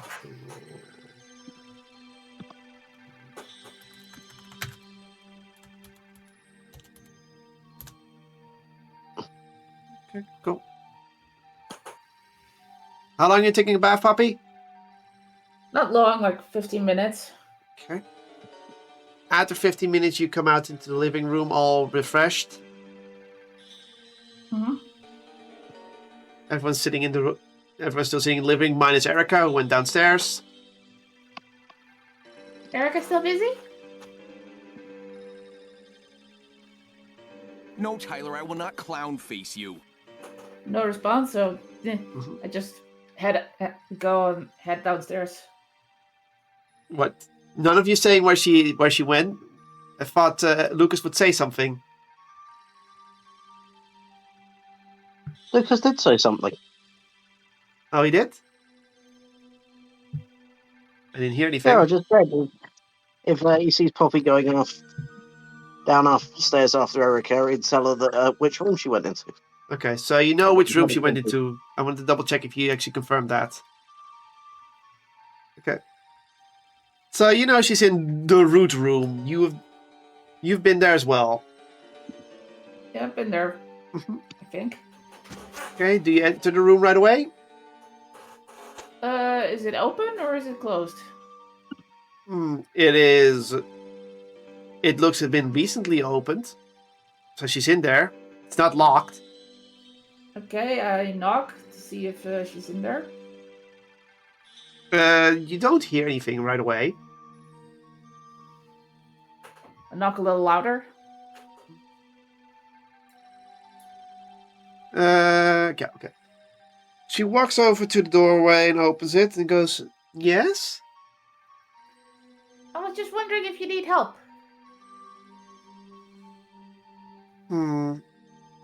She looks at you.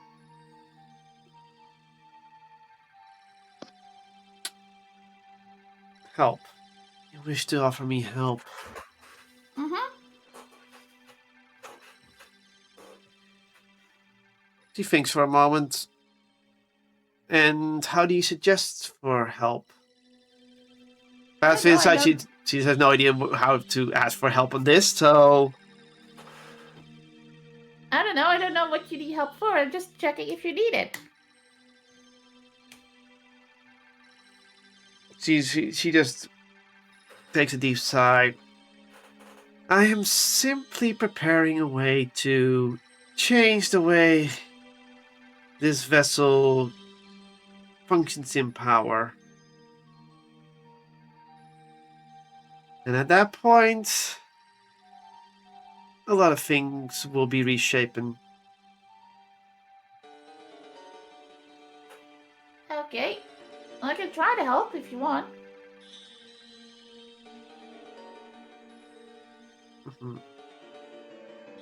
She starts to think for a moment.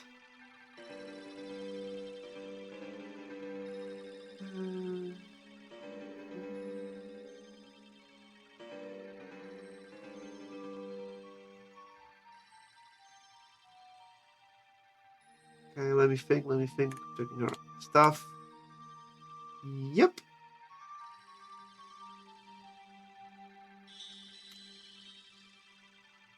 She takes off her bracelets and hands it to you. Okay. Hold on to I these take it. hold on to these for a bit. Okay. And remain outside the room. Oh. Okay. Mhm. I just flopped out and just put the bracelets on the Garby's tail. Okay. The door closes. Righty then. He's gonna perform something.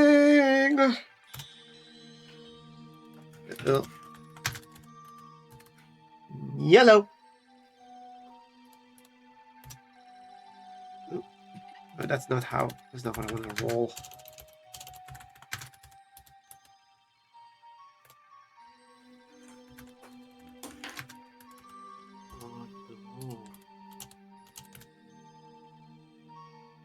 Okay.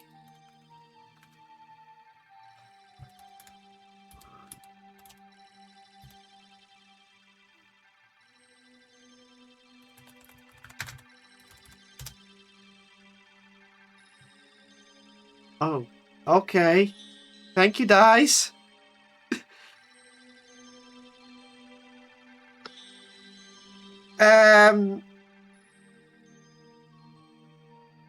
Yeah. Gonna do one. Okay. Okay. Okay. Okay. Now to see if this. Yeah, that's what I figured. Oh, God. Yep. Yep. Yep. The dice is a cool mistress. Yeah. I'll describe it. It takes about an hour. You don't hear anything from the door. Nothing. Absolute silence. So tell me, Carby, how did you put the bracelets on the tail, or did you click them onto the tail? I just slipped them on. I didn't really click them shut. I just left them there. So Carby's technically wearing them. I need to know this. Technically, he's wearing them. They're not clicked on, no, but they are on him. Yep. Okay. Okay. Uh-oh. So, after an hour, Kirby's fur suddenly turns blue. Kirby is already blue. I mean, blue. Carbuncle gets up and taps the door with its tail.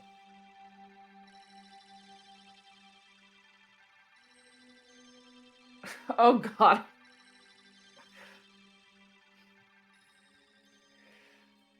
I get up and I knock on the door. No response.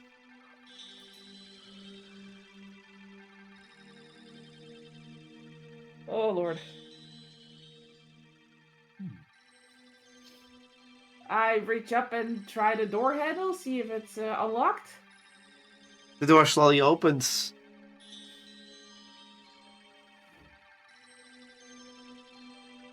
Okay, I peek inside, try to see where she is. On the ground, you see Erica's body. Flat face on the ground. No response. I run over and I check if she's still breathing, at least. She's not breathing. Oh, crap. Okay, how far does my telepathy actually go? You can't reach him. You can't even from here. Okay. So I just sprint back to the others and then basically broadcast to everyone. We got problems! Can't believe it. Okay, I grab my quarterstaff and run towards the root room. There you find a motionless Erica. Considering she's the host of this realm, if she's dead already, and this realm was no dead, how is the realm still stable, or how is it working? And there's a lot of paradoxical stuff there going on here. But from what you can tell, the realm is still stable, and the body seems to be dead. And Did she- Or maybe... Well, she said she was going to change some things, so maybe this Erica's dead because there's another one somewhere? Yeah, that's what I was thinking. I use sending to communicate with whatever Erica there is, if it's possible. Hey, you there? We found your body. are you trying to contact her soul, or you trying to contact her body?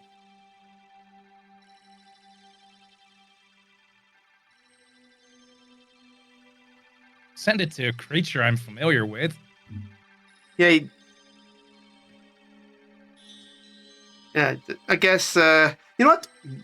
Roll me a flip a coin, D2. I mean, technically the creature you're familiar with is lying on the floor, but... Yeah. Ah, So, Debatable? do we know if she wanted to be buried or cremated? okay. She gives... You do get a response. I'm right It's here. no use! I got interrupted by a very funny voice line if the other roll would happen. Because then that voice line would have worked. Erica doesn't... You get a response from Erica in Erica's voice. I am right here looking at my own body. I look up. No, I think I know where she went. I move over, pick up Kirby, and then turn around and hold Kirby to the others. Kirby's expression would normally be cute, but now there's a very big hint of annoyance on it. Ah, Lucas, did you take over this creature as well? Hey! I have taken over any creature. It looks so annoyed. Must have been you. Okay, why don't you leave the thinking to the people with double digits intelligence?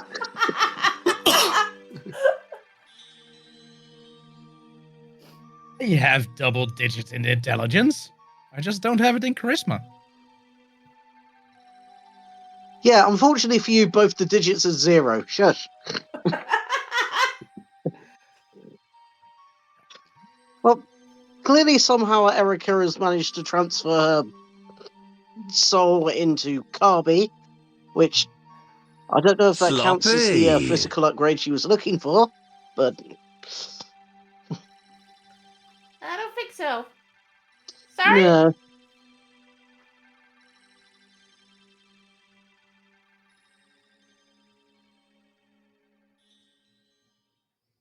So what? I said, I don't think so. And then I look at Carby. Sorry. Carbuncle can't really talk, or well, Erica in Carbuncle can't really talk, so it just can facial express. Can only give facial expressions. It's just like, yeah, they don't know.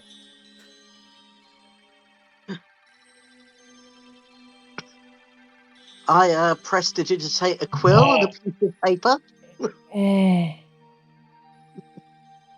Oh my god, I could do such a funny thing. Oh, Speak with the dead. okay. You could, but he's technically not dead. But you do see, as for, well, Alona's also there, and she's just like, how does this even work? How did, and the fairy goes like, oh, I know what she tried to do. She tried to use the root of all magic, of all magic of this realm, to make her powers and body act differently. But something went wrong, and You flaming idiot! Take this! okay, that's another voice line. That's very funny. But she almost lost her own soul. And when she tried to go back into the body couldn't handle it. So it went somewhere else it could anchor. And what was the thing that was anchored?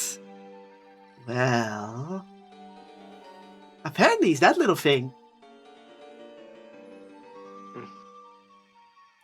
Poppy, from what you can guess, the bracelet she gave was supposed to make sure that she was be anchored to something, and if you was been wearing it, you would have Erica in your body. That would have been awkward. Yeah, that's so. I guess it's a good thing it's a Carby, not me. But Yeah. that's also not really 100% a good thing. Well, at least he's not gone, I guess. Yeah. This also explains why the body still looks pristine, by the way. If you don't really have to roll for this, but the body looks pristine. Even though it's not breathing, it looks dead, but closer inspection, it doesn't seem dead. Yeah, I can't even use my spell on it. Right. Because the soul is technically in a different body, alive. There's a lot of weird things going on here that is kind of weird to understand.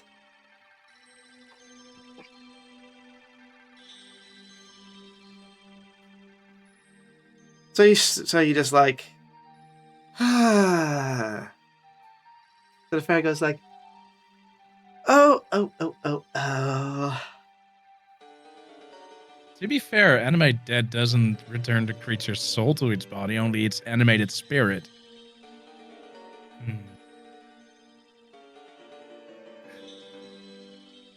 So tell me, little genie, did it have some sort of payoff?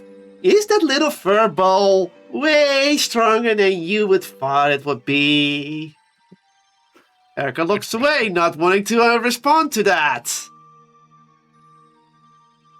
Can it cast Fireball? I'm pretty sure Kirby can't cast Fireball normally. It would be cool, and I went, it would be cool that if Erica's in there, that it could cast Fireball, and that means we have even more Fireballs. We have enough Fireball. Mm-hmm.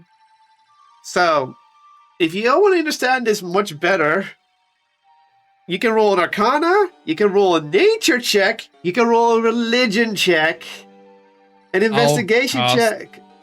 What? I'll cast Tongues on Kirby. Okay. It can understand what we say, and if the target speaks, any creature that knows at least one language and can hear the target understand what it says. Mm-hmm. Huzzah! Communication! The Lukai will have a brief collab and try and understand what the hell is going on.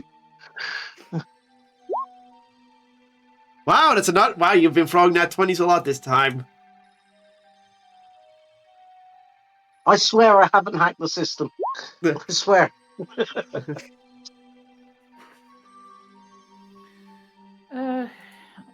Arcana.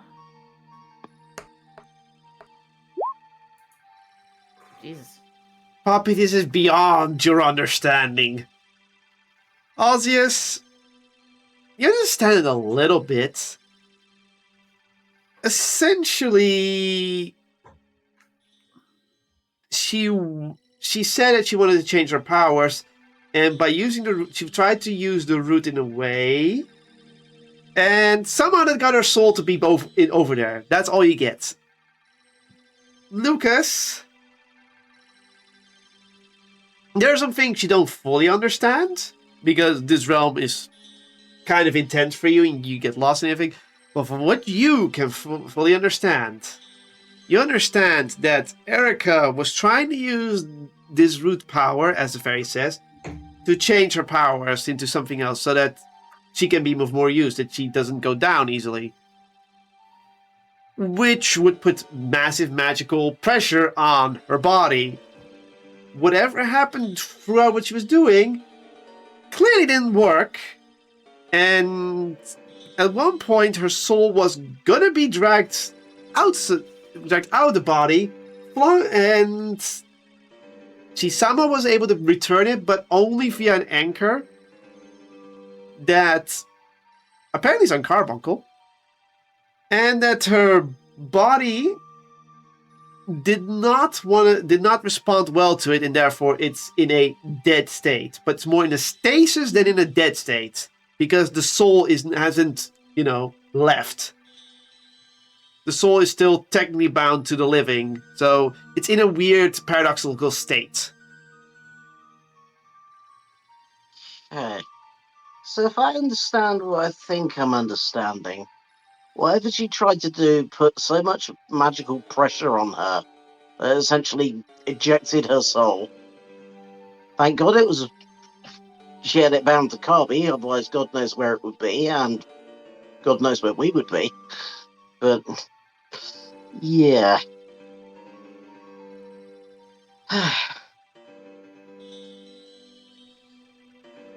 Do you know how we can return you to your body?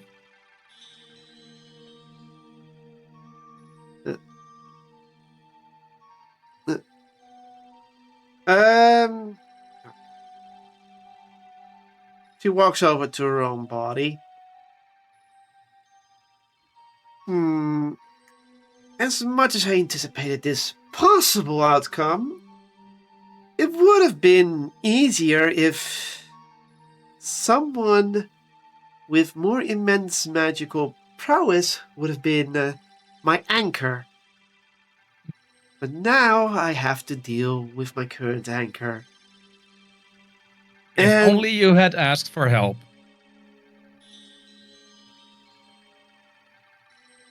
Yes. Is now really the time to say I told you so?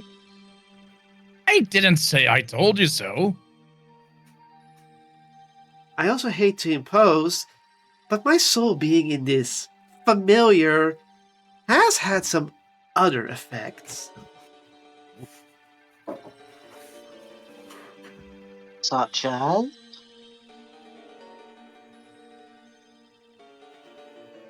It casts flights on itself and then flies over to you.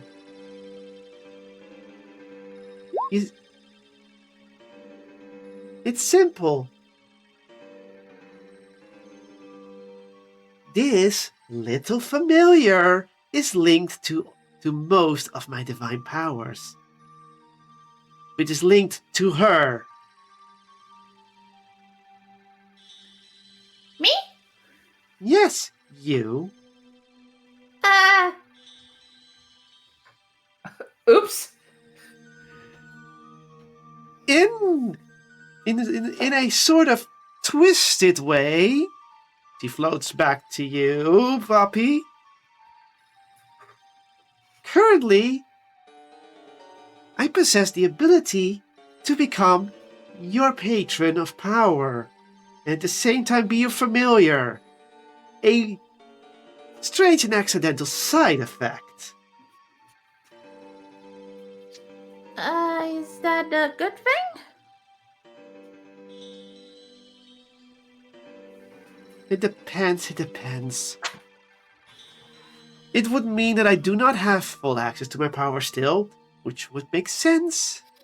But at the same time, it would empower you to do more things, and... look, I'm still trying to figure out how this all works. It's an unusual situation even for me.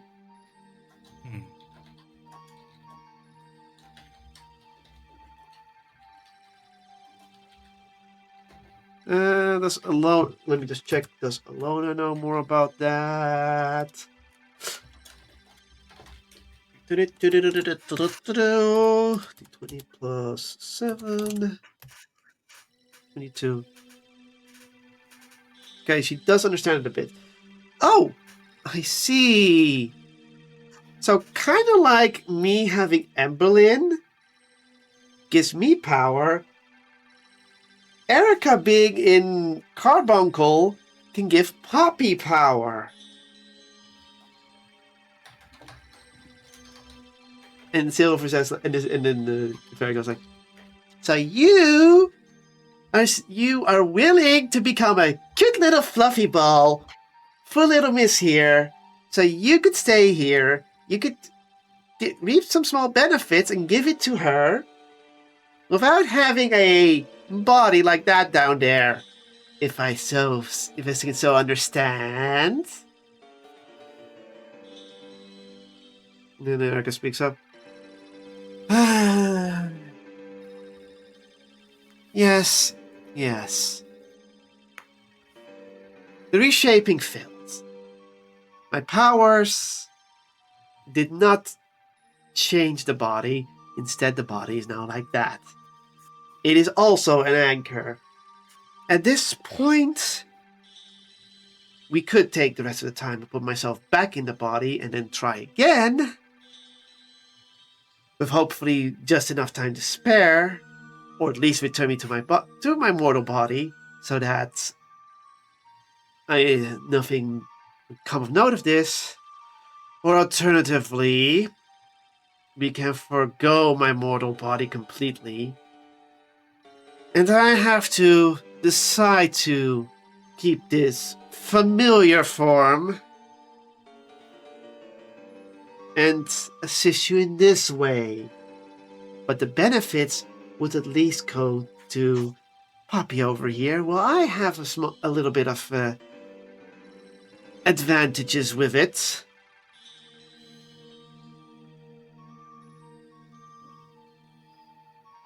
But I'm simply suggesting it as a possibility. As if this familiar form would fade, I would not be gone.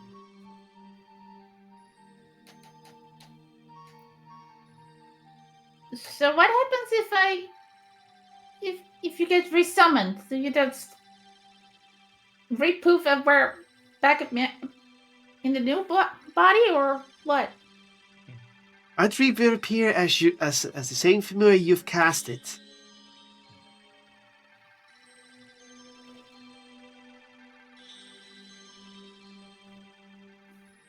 Okay. I mean, it makes sense if she's now bound essentially to the form of the familiar. She goes where it goes.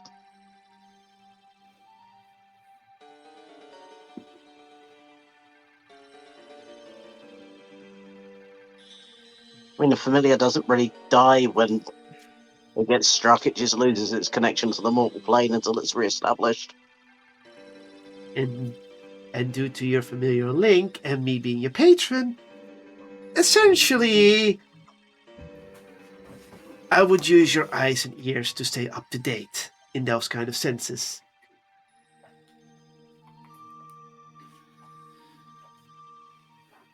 Okay. But do you want to stay like this? I mean, it's not kind of really. It would be kind of unfair if we get to decide what you're gonna do. I mean, right? Well, Lucas, you know the nature that she's stuck in right now.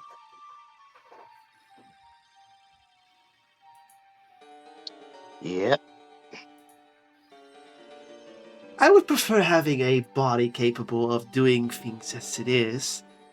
And while this suffices as such a thing, it is not a form I am pleasant with. In fact, I would try and reshape it a bit to my liking, but at the same time, for that I have to link the full patronage, and I do not think you wish to lose your original familiar to begin with.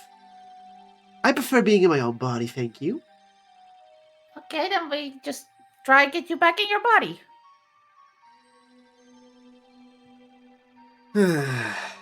She sighs. Indeed, it would be nice. Okay, let's do that then. I guess we know what we're doing for the last of while we're here then. She looks So at the much for fairy. a relaxation. She does looks at the fairies. It's like, do you have any suggestions? And she's like, no. I know what happened, but to undo it, well, we could just throw you in there, see if your soul flies out again, and hopefully lands it. That is my idea. And you see a grimace face on Carby's expressions, like, I prefer not to be possibly losing my soul in the elements of the realms. Hey, you snooze, you lose. All right. Anyone else has any ideas?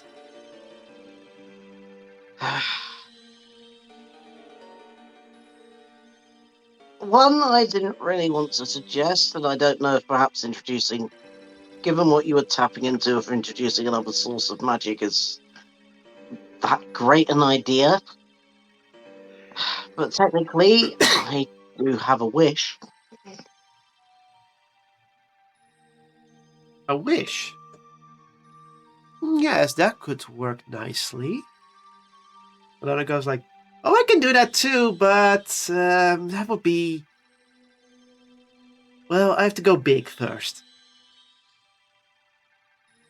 Yep. Uh-huh. A wish would work. Even in cases like these.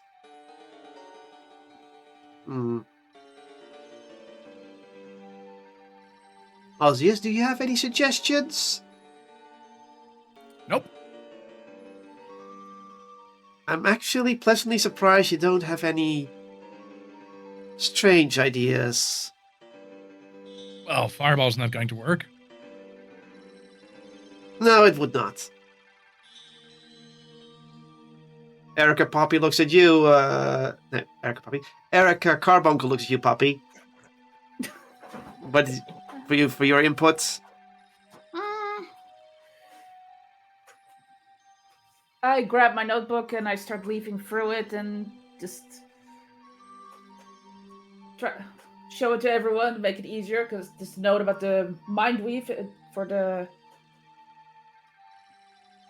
For like with mind flayers, that's a possibility to transfer from one body to the other. It's not easy, but I do, and then very that's much. the only.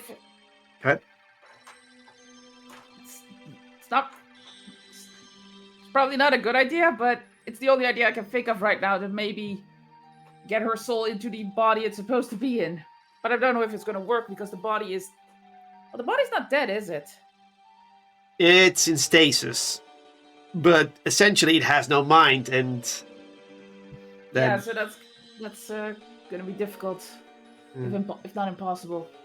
it is it's an idea. But I believe my body has no mind occupying it, as it's in this body form, Nah. shape. Darn it. Then I smack myself with the book in annoyance. It's the only idea I had.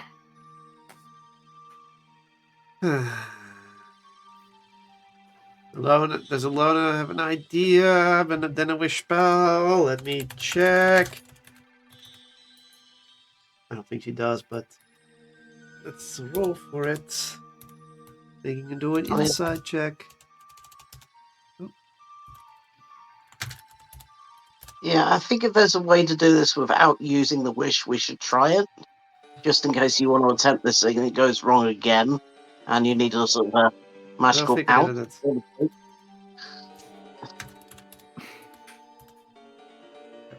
I don't know if it was a correct roll, that other one. No, that was the correct roll. Never mind. She did roll that 20. Ooh.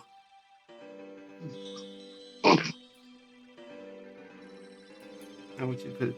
Okay. And then it goes back, well, if the roots, the fairy says if you throw yourself in, the roots could transfer you back, and you anchored it, so what would happen if you put the anchor back on? Wouldn't that, and then Erica injects, no. My body would give out because of the pressure. Yeah. But what if we do that and the wish spell? Wouldn't it combine for the effect that you want? And you see the carbuncle looking and staring. I have used the wish spell and it did not do as I wanted to. So there is a risk to that. Okay, Lana goes like, so what if we use 2 wish spells? And he goes like, throwing more wishes will only make the risk higher. The results will be better, but the risk becomes higher. 3?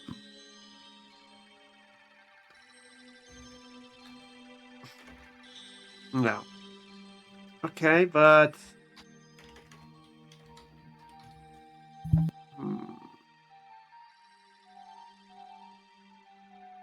Wait. Wish spell. Transfer.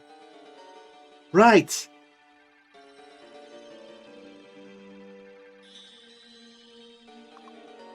Yeah, I think this might work. So we can use a wish spell. But what if we construct a different anchor? Erica looks at Delona. A different anchor? Yeah. You somehow used that familiar as an anchor. How did you do that? I simply left 2 material things on it that would use as an anchor because I created them using a part of the forge. Yeah, so if we use the forge and make a new thing in it and then put it on your body, would that help? 2 things. I mean, what if the thing you were trying to do already has a thing that will make it happen?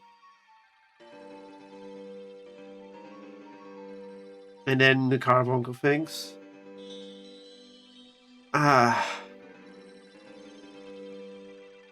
Yes.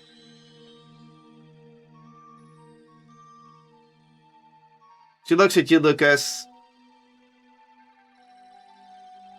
You, Lucas, take off my Yeah. belt and earrings.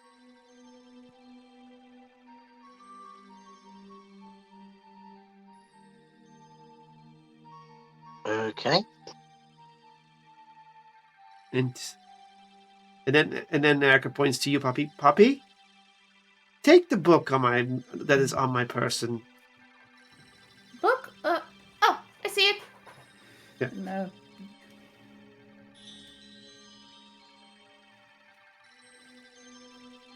Now, we need to use what you have, Lucas. Those are going to be reforged to a new anchor. The book, however, is if this goes wrong, at least I have a possibility of it being so useful. Okay.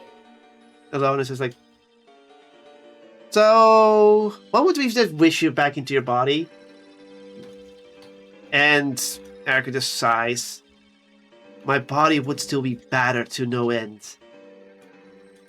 You would not have enough magics to restore it for me to make it out alive out of this realm. Well, definitely not good. No. It would require another risky maneuver of something to get my body back to full strength.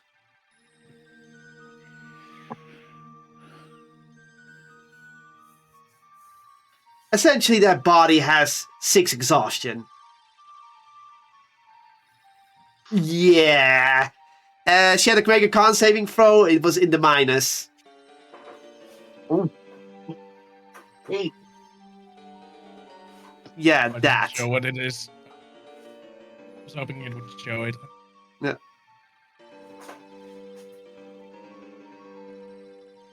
Oh, 6 is you die. Yeah, you just die.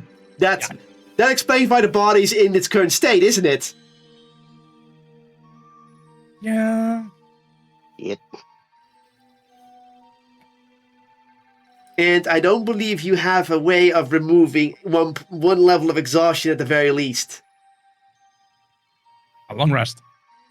Yeah, but you don't have time for that. You only get kicked out before the long rest happens.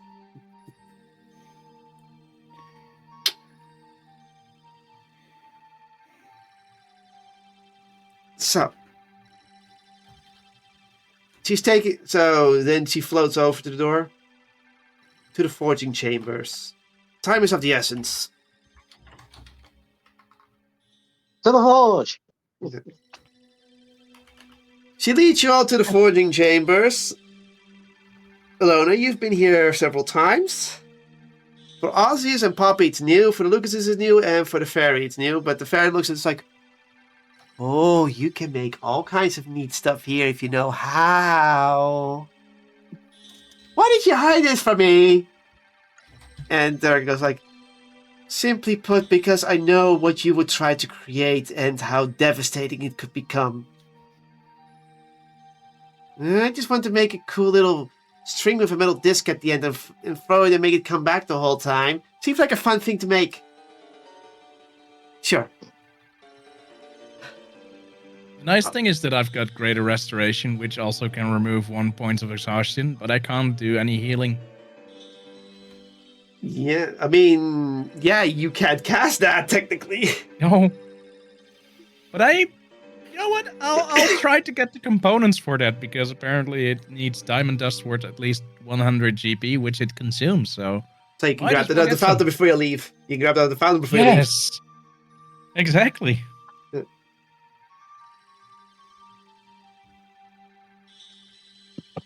I'll get some more component thingies. Okay. Okay, so she floats in and it basically says, the earrings are a balance of power. The belt normally contains wishing power. That is what their service. That's what they service. The bracelets on the tail keep the keeps my magic topped off.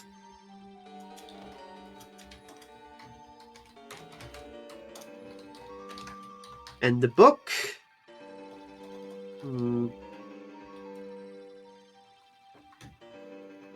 Well, it allows me to bypass certain casting rules.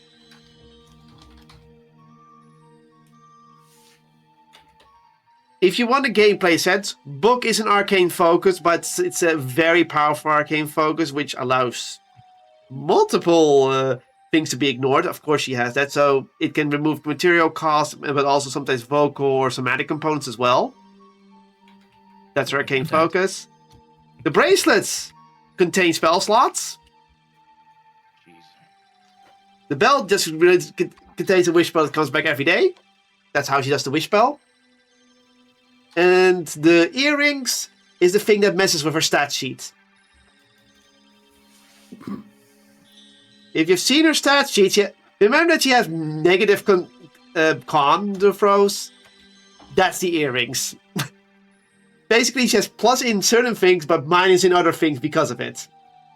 That's how she did everything. Just a little fun fact there. I want that book. Yeah, you want that book. Here's the thing. The whole time, if one of you would try to kill her, you could have taken that stuff because that would have remained. And you could have used that on your own characters. You could have pulled that route the whole time. I left it in there. Yeah, but killing our ally? Yeah, that would be bad, but I did let that in. But now, That would shift my alignment, you know? I know. So, Erica looks at Lucas. I need you to forge those earrings and the belt into different objects. Would you be able to? I will certainly try. I'm not a blacksmith, but Alona here will guide you through the steps. I would do it too, but considering also the pause, these are not very useful to help with the motions you might need to do. I would have to refer to someone who has used the forge even only twice. She cannot show you how to make things work because she just can't. All right. Okay. what would you like them reforged into? Seems a very prominent question. Yeah, I mean, I could do it too. He's like, as much as I appreciate this, Alona, I need Lucas to do this one, as he will be the one casting the wish spell. I need to have the anchor to be the same focus as the wish caster. Well, I could use the wish, and it's like, and you know the cost, and I know as much as you what the cost of your wish spell would be. And you will be the one casting it, technically. And that means that you have to make him if you want to make the wish. And yes, I can't use the forge in my current state. Okay, Lucas, I'll help you through. Boring. So first, you cast Fireball into the fire. It's like, we are not making a fire-enhanced thing for Fireball. We are trying to get my soul back into my body, and at the same time, make sure that body is going to be in the correct sense. She sighs. Okay. First things first. Lucas? Yes. You should have enough knowledge about spells, right? If I didn't before, I think I do now. Do not cast the wish spell. That's the first thing. I need you to cast a different spell. Okay. Let me look it up real quick.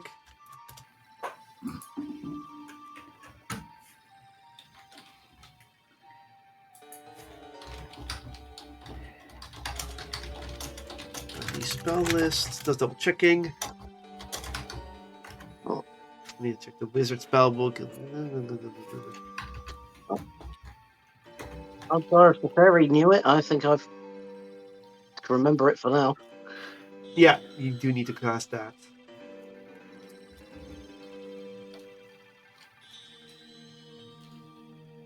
There's 2 casts that you need to check.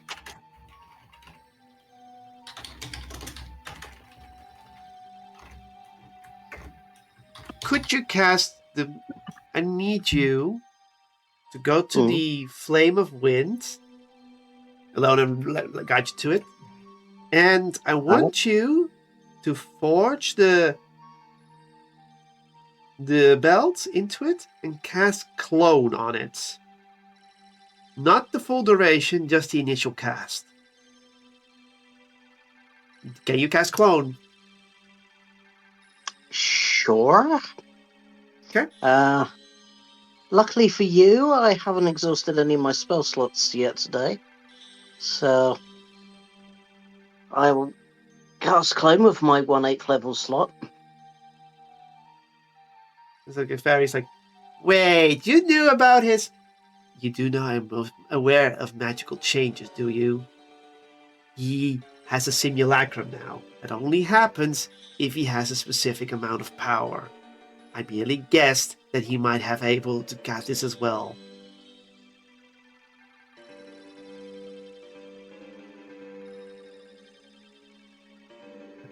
Okay. This is like, okay. So you put the belt melts into a block of gold with wind element and the spell, the cast of Clone into it.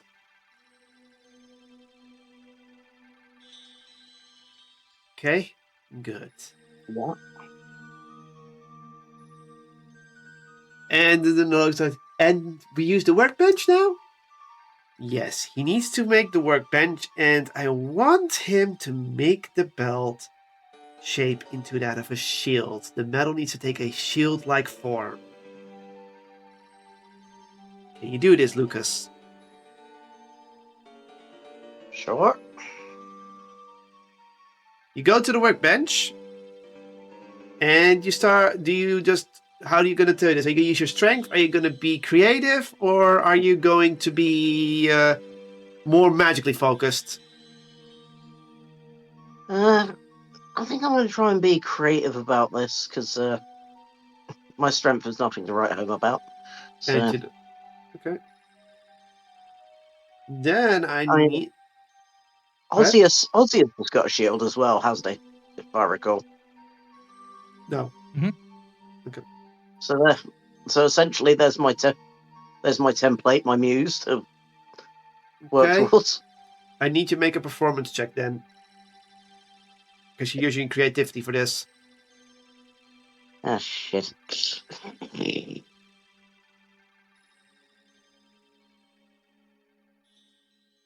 Well, I may regret this. We'll see. With my +1. Nope. I am a master. What You the decide. hell is that? You decide. Alona gives you the thing to go creative. You're like, I'm gonna let my is that how blacksmithing works? And this is a magic art. Don't you use magic? It's like, you know what? I'm gonna be creative. I don't get to smith magical items every day. You look in your past experience, everything, and then you're like, yes, I know the perfect shield that would fit someone lightweighted. You start grabbing the tools instinctively, stretching the metal out, smoothing it out, banging it, smoothing it out further and further, and then you make a nice, subtle, small shield that you would think would work for someone lightweight because, rogue logic / wizard logic. So you're like, this is a shield I would use. And I bet Erica would use too with a frailer form.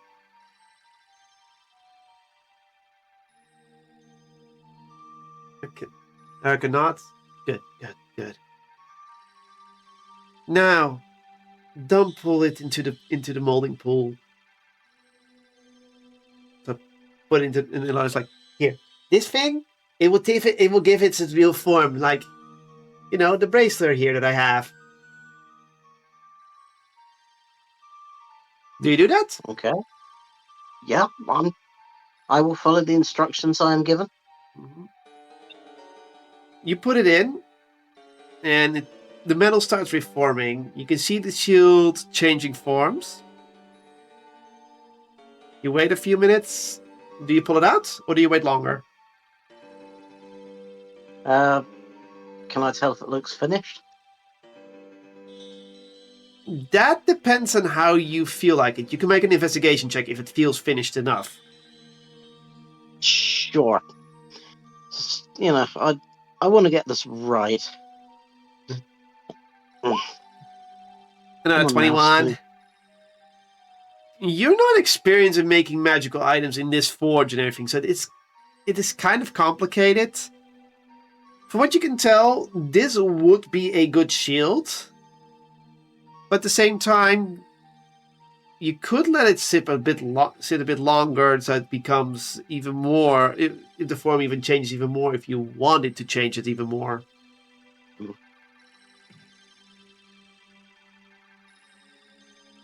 At this point, it's only your curiosity that's stopping you.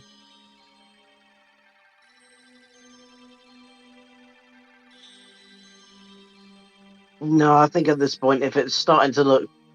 I mean, if I basically made like a smaller looking variant on what Ozzy's shield is, and it looks about right, I'll pull it out. Mm-hmm. Okay, you pull it out, and out of it comes a pretty light shield. It looks a little bit like it's a buckler. It's a very light shield, almost as light as air, and it feels right. You're not sure what you did, but feels right. Michael looks it over. That will do. That will do. Next up, there are the earrings. This one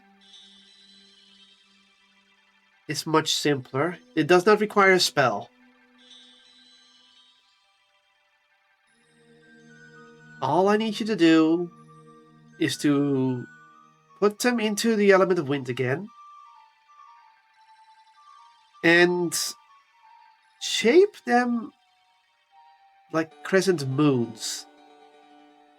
Are you able to do that? Let's find out, and I will stick them into the wind, and they melt from their normal shape. By the way, if anyone wants to know what the shape originally was, it was that of a odd-looking crest with hooks on it. No real relation to anything that you recognize. It's just a weird ornament. Might have meant something. Okay. It becomes a block of metal. Two small blocks of metal. I will focus on getting transforming them to like crescent moons. And You go to the workbench. You go to the workbench to work on them, or wait. Actually, it does say like, all right. To make them into the shape of crescent moons and my desired effect, go to the workbench, but think of it as the moon. Imagine the moon shining down upon you in the night sky. Feel that it's shining down. Feel its protective elements as it guides you through a dark night. This is crucial in the forging.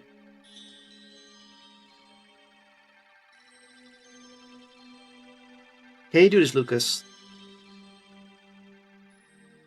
yes. Good. You go to the workbench and you start visualizing. You're not allowed to roll performance here. This is 100% Arcana. To capture the sensation is 100% Arcana. I cannot let you roll anything else.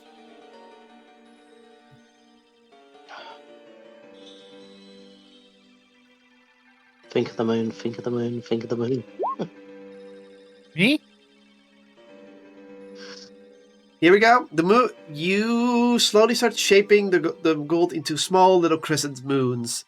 They're not fully earrings, but you do feel like you've shaped them correctly.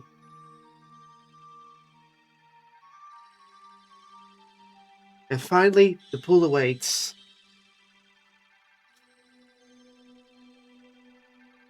And over and into the pool they go.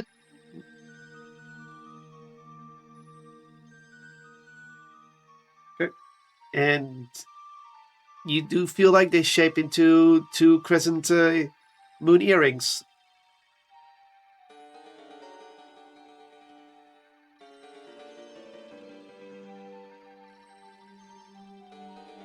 Okay, so far so good. Okay, the anchors have been made. Let us return to the root room. And I need most of you to all assist in your own way.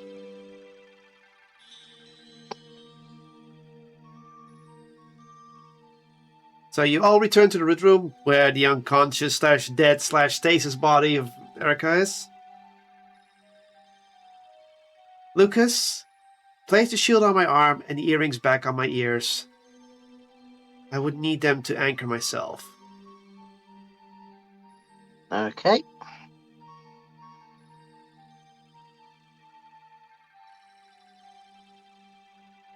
You do that. Yep. That is done. Poppy, the items that are currently... The book must stay with you, and the bracelet will stay on the carbuncle. In case this backfires, at least the other option will remain. And it will be my Okay. only option. Okay. Pats Carbuncle Erica on the head as she backs up a bit. And I hate asking you this, Fairy, but could you keep an eye out for any type of chaotic element that would try to prey on this process near the roots? And warn us. The fairy goes like, "Oh, you don't want someone to mess up things. Okay, you know what, I can do that for you. After all, I kinda owe you a little thing." And she's like, "Indeed." She goes near the roots and pretend and just holds up a rapier. She's like, "You hear that? If anyone is coming for these roots, they're gonna take a poking." Erica sighs.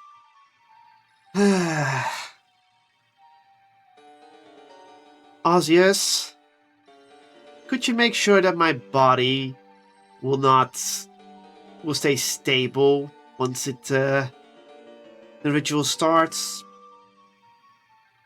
I guess. Stabilize when you can. Do no regular medicine besides healing, so yeah. It is enough to keep that in my mind. Alona, assist Osseous where you can. If my body becomes cold, warm it. Alona's like, "That's simple, I'll just throw fire."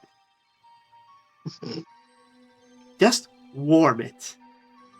Do not overdo it. Fireball? Don't burn it. Oh. She looks above Lucas's. "Since there's two of you, only one can cast the wish spell, but the other one... If anything tries to enter the body that doesn't look like my soul, shoot it down."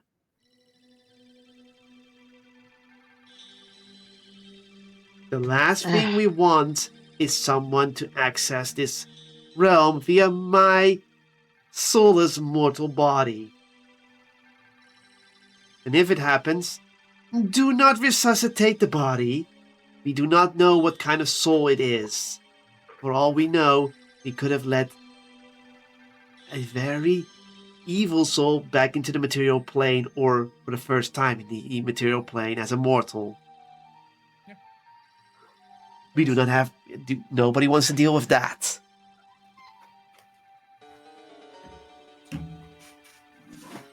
Ah, someone's went Yeah. outside. Yeah. Jesus. All right. Fair enough. I will stand up, be on standby with the Rish. The Rish. The Wish. Okay. Raz, keep magic missiles handy.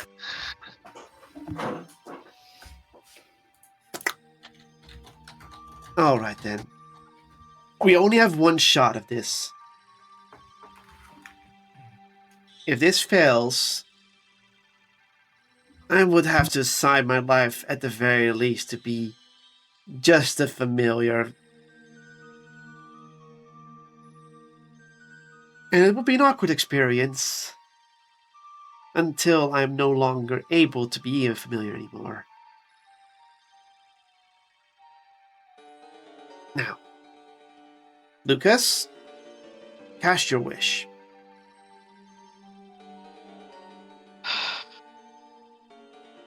Sure. Okay, you cast wish. What do you wish exactly? It's very important.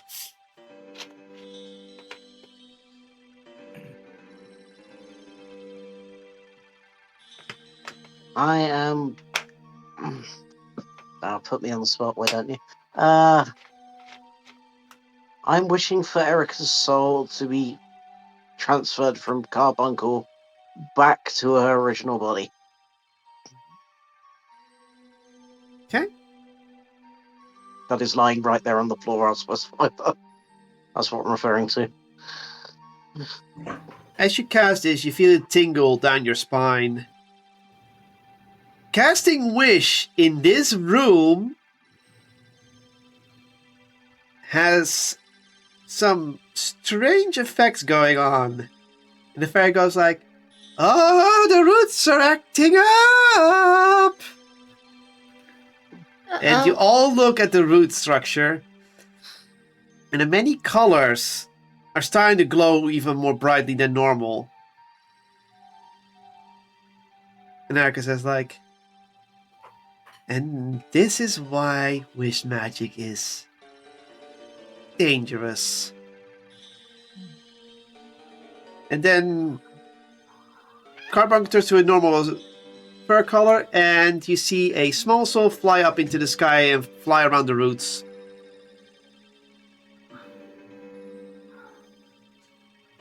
Lucas, roll me a D 1000. Oh god. I like this already.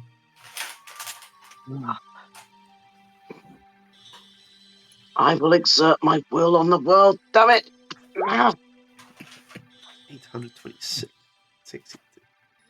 826. Cool. Now I need to roll for the fairy to see if she can see anything from happening. Back where you belong. Okay. He doesn't see shit. Oh, bother.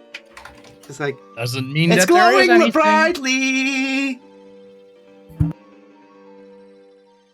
Why do we trust the lookout to the fairy with the ADHD brain? Look at. What do you see? Shiny. Not that! Mhm. Is there anything else? Yeah, your stupid, ugly face. Jeez, stop distracting me. Mhm. Shiny.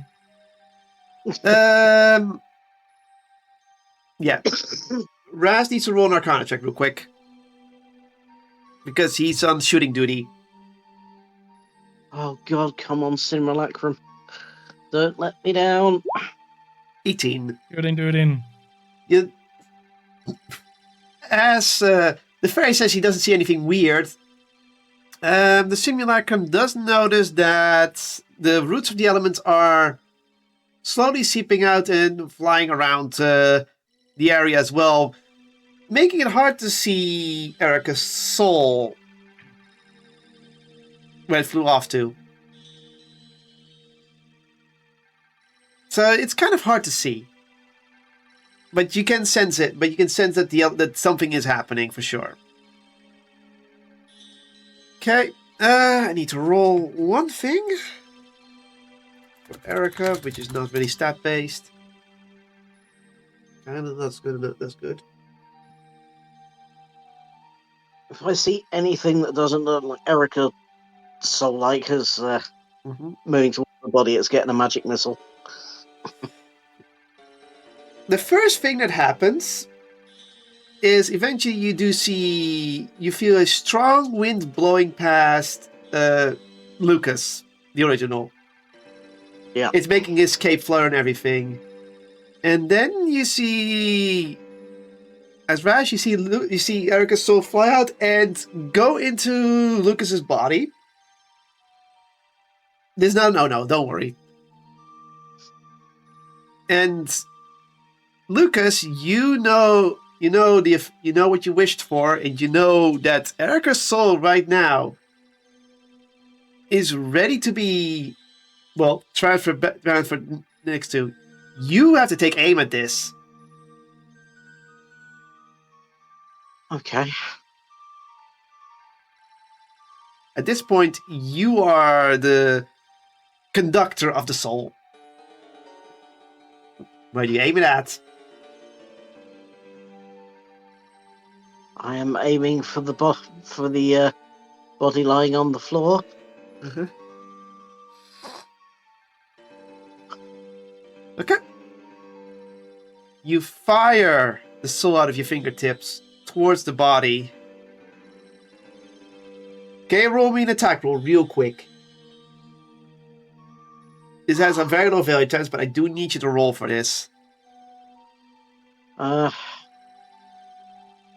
Spell attack +9. Okay.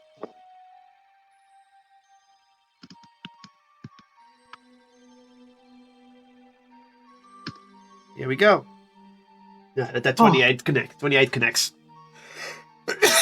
Of course. God. Thank God. Yeah, you only had like 2 rolls that would have became a failure, which is a 1 and a 2. That's what you would have missed. I was dreading that one at that point. Like one that would have been kind of catastrophe. One wouldn't be catastrophe. It would just make her go back into the karma. 2, it might have gone into someone else's body. Obvious, are you hearing more voices than usual? Shit. That would have been funny. You sent the soul right to the body. The body first take a deep breath. And then stops breathing. How's it doing trying to stabilize the body? I guess. You perform CPR on it? Medicine check. Yeah. Sure.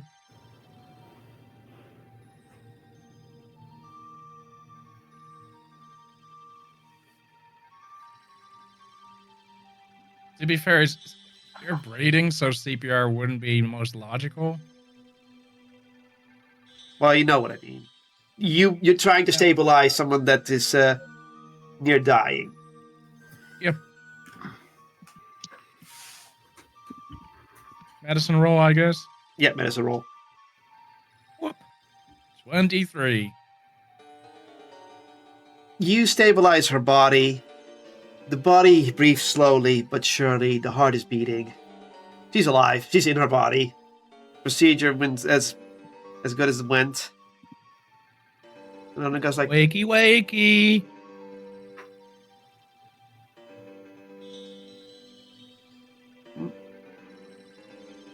Oh, by the way, Lucas, the wind is still blowing through your body. And you notice that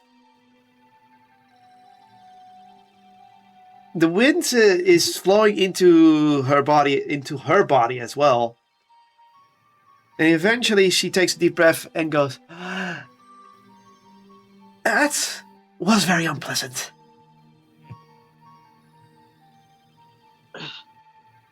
Wasn't a walk in the park for me either. Ooh. Well, at least I didn't have to try divine intervention. Ooh, if you would do it here, it would have different effects, because you're really close to the root of this world. Oh, the roots stopped glowing, by the way.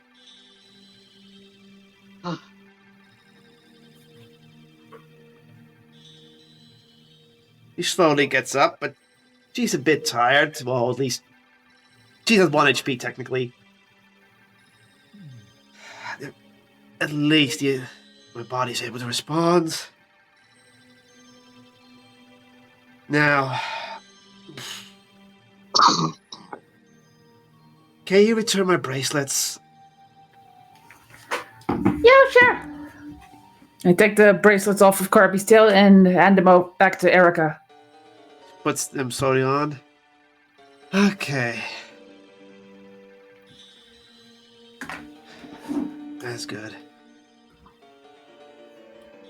Oh. I guess that's twice our deal has paid off already. Good start. Erica then slowly walks towards the door. I need to do one thing in the forging chamber, then I'm done.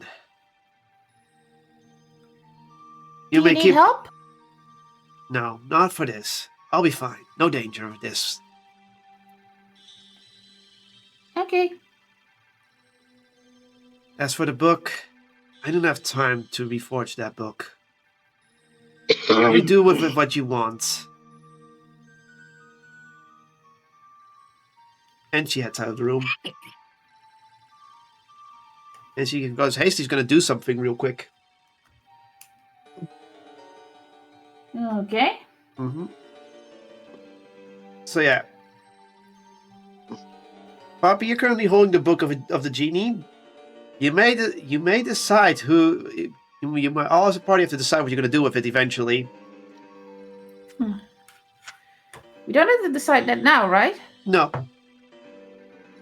Okay, then I just put it in my bag for the moment and then say, we'll figure out what to do with this later. First, we relax. Been a long week. Now, I'm going to end this session here. We're going to basically start the session with the epilogue of what just happened here, and then we're going to be back in the Underdark. Fun times. Well, I was not expecting a massive failure like that. She had to roll several things, and and even some of her specialties were too low for the checks. To the point that I was like, oh god, even the D100s are below what it needed for the saves. Okay, does she wisdom save? Does her soul remain in this plane? Yes.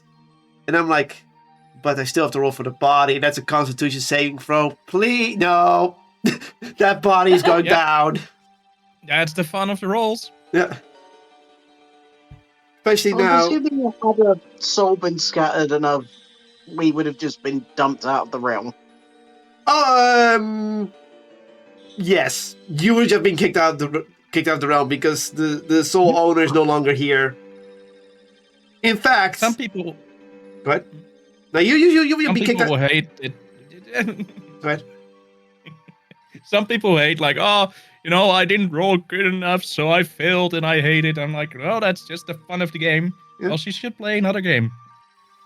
And don't worry, if her soul be flung somewhere else, you wouldn't follow it. You wouldn't just follow back to the Underdark, and she would just not be there anymore.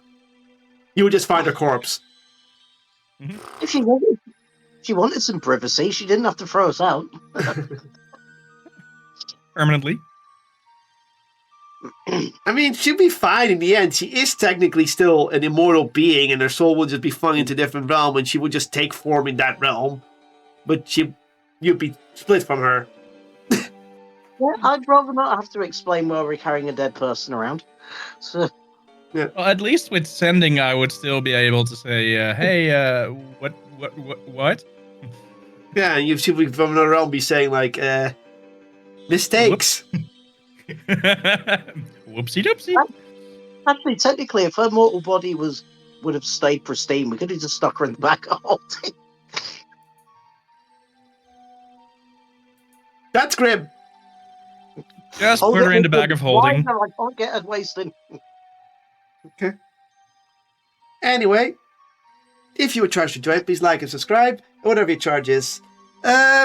Next time we will be going back to the Underdark and the adventure will continue. The training arc has been concluded in a not way I was expecting it to go. I was actually expecting most of these roles to succeed enough that this wouldn't have to play out. That she would just come out saying, like, I have new abilities. But no, we now had to involve the whole party into it. Fun of the roles.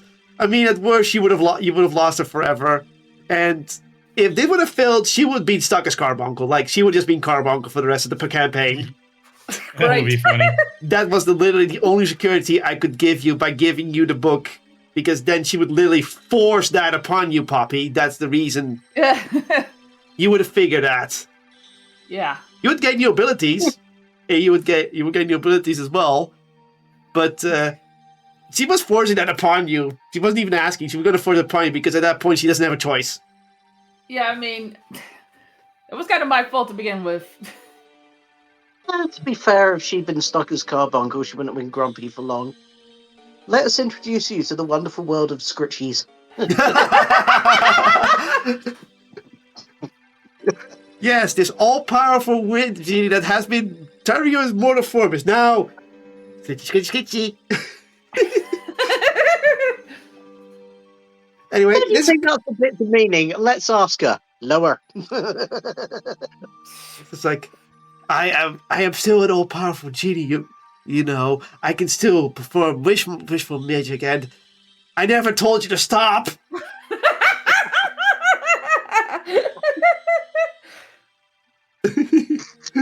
Sounds about right. Anyway, this is goodbye from Osius. Yes. It's goodbye from Lucas. Bye. And it's goodbye from Poppy. Bye-bye. Join us in 2 weeks' time for the next session where we're going to go back to the Underdark and see where this war is going to lead to and the rituals and everything. Alrighty then. Woo. Stay charged and catch you on the next time. Bye-bye.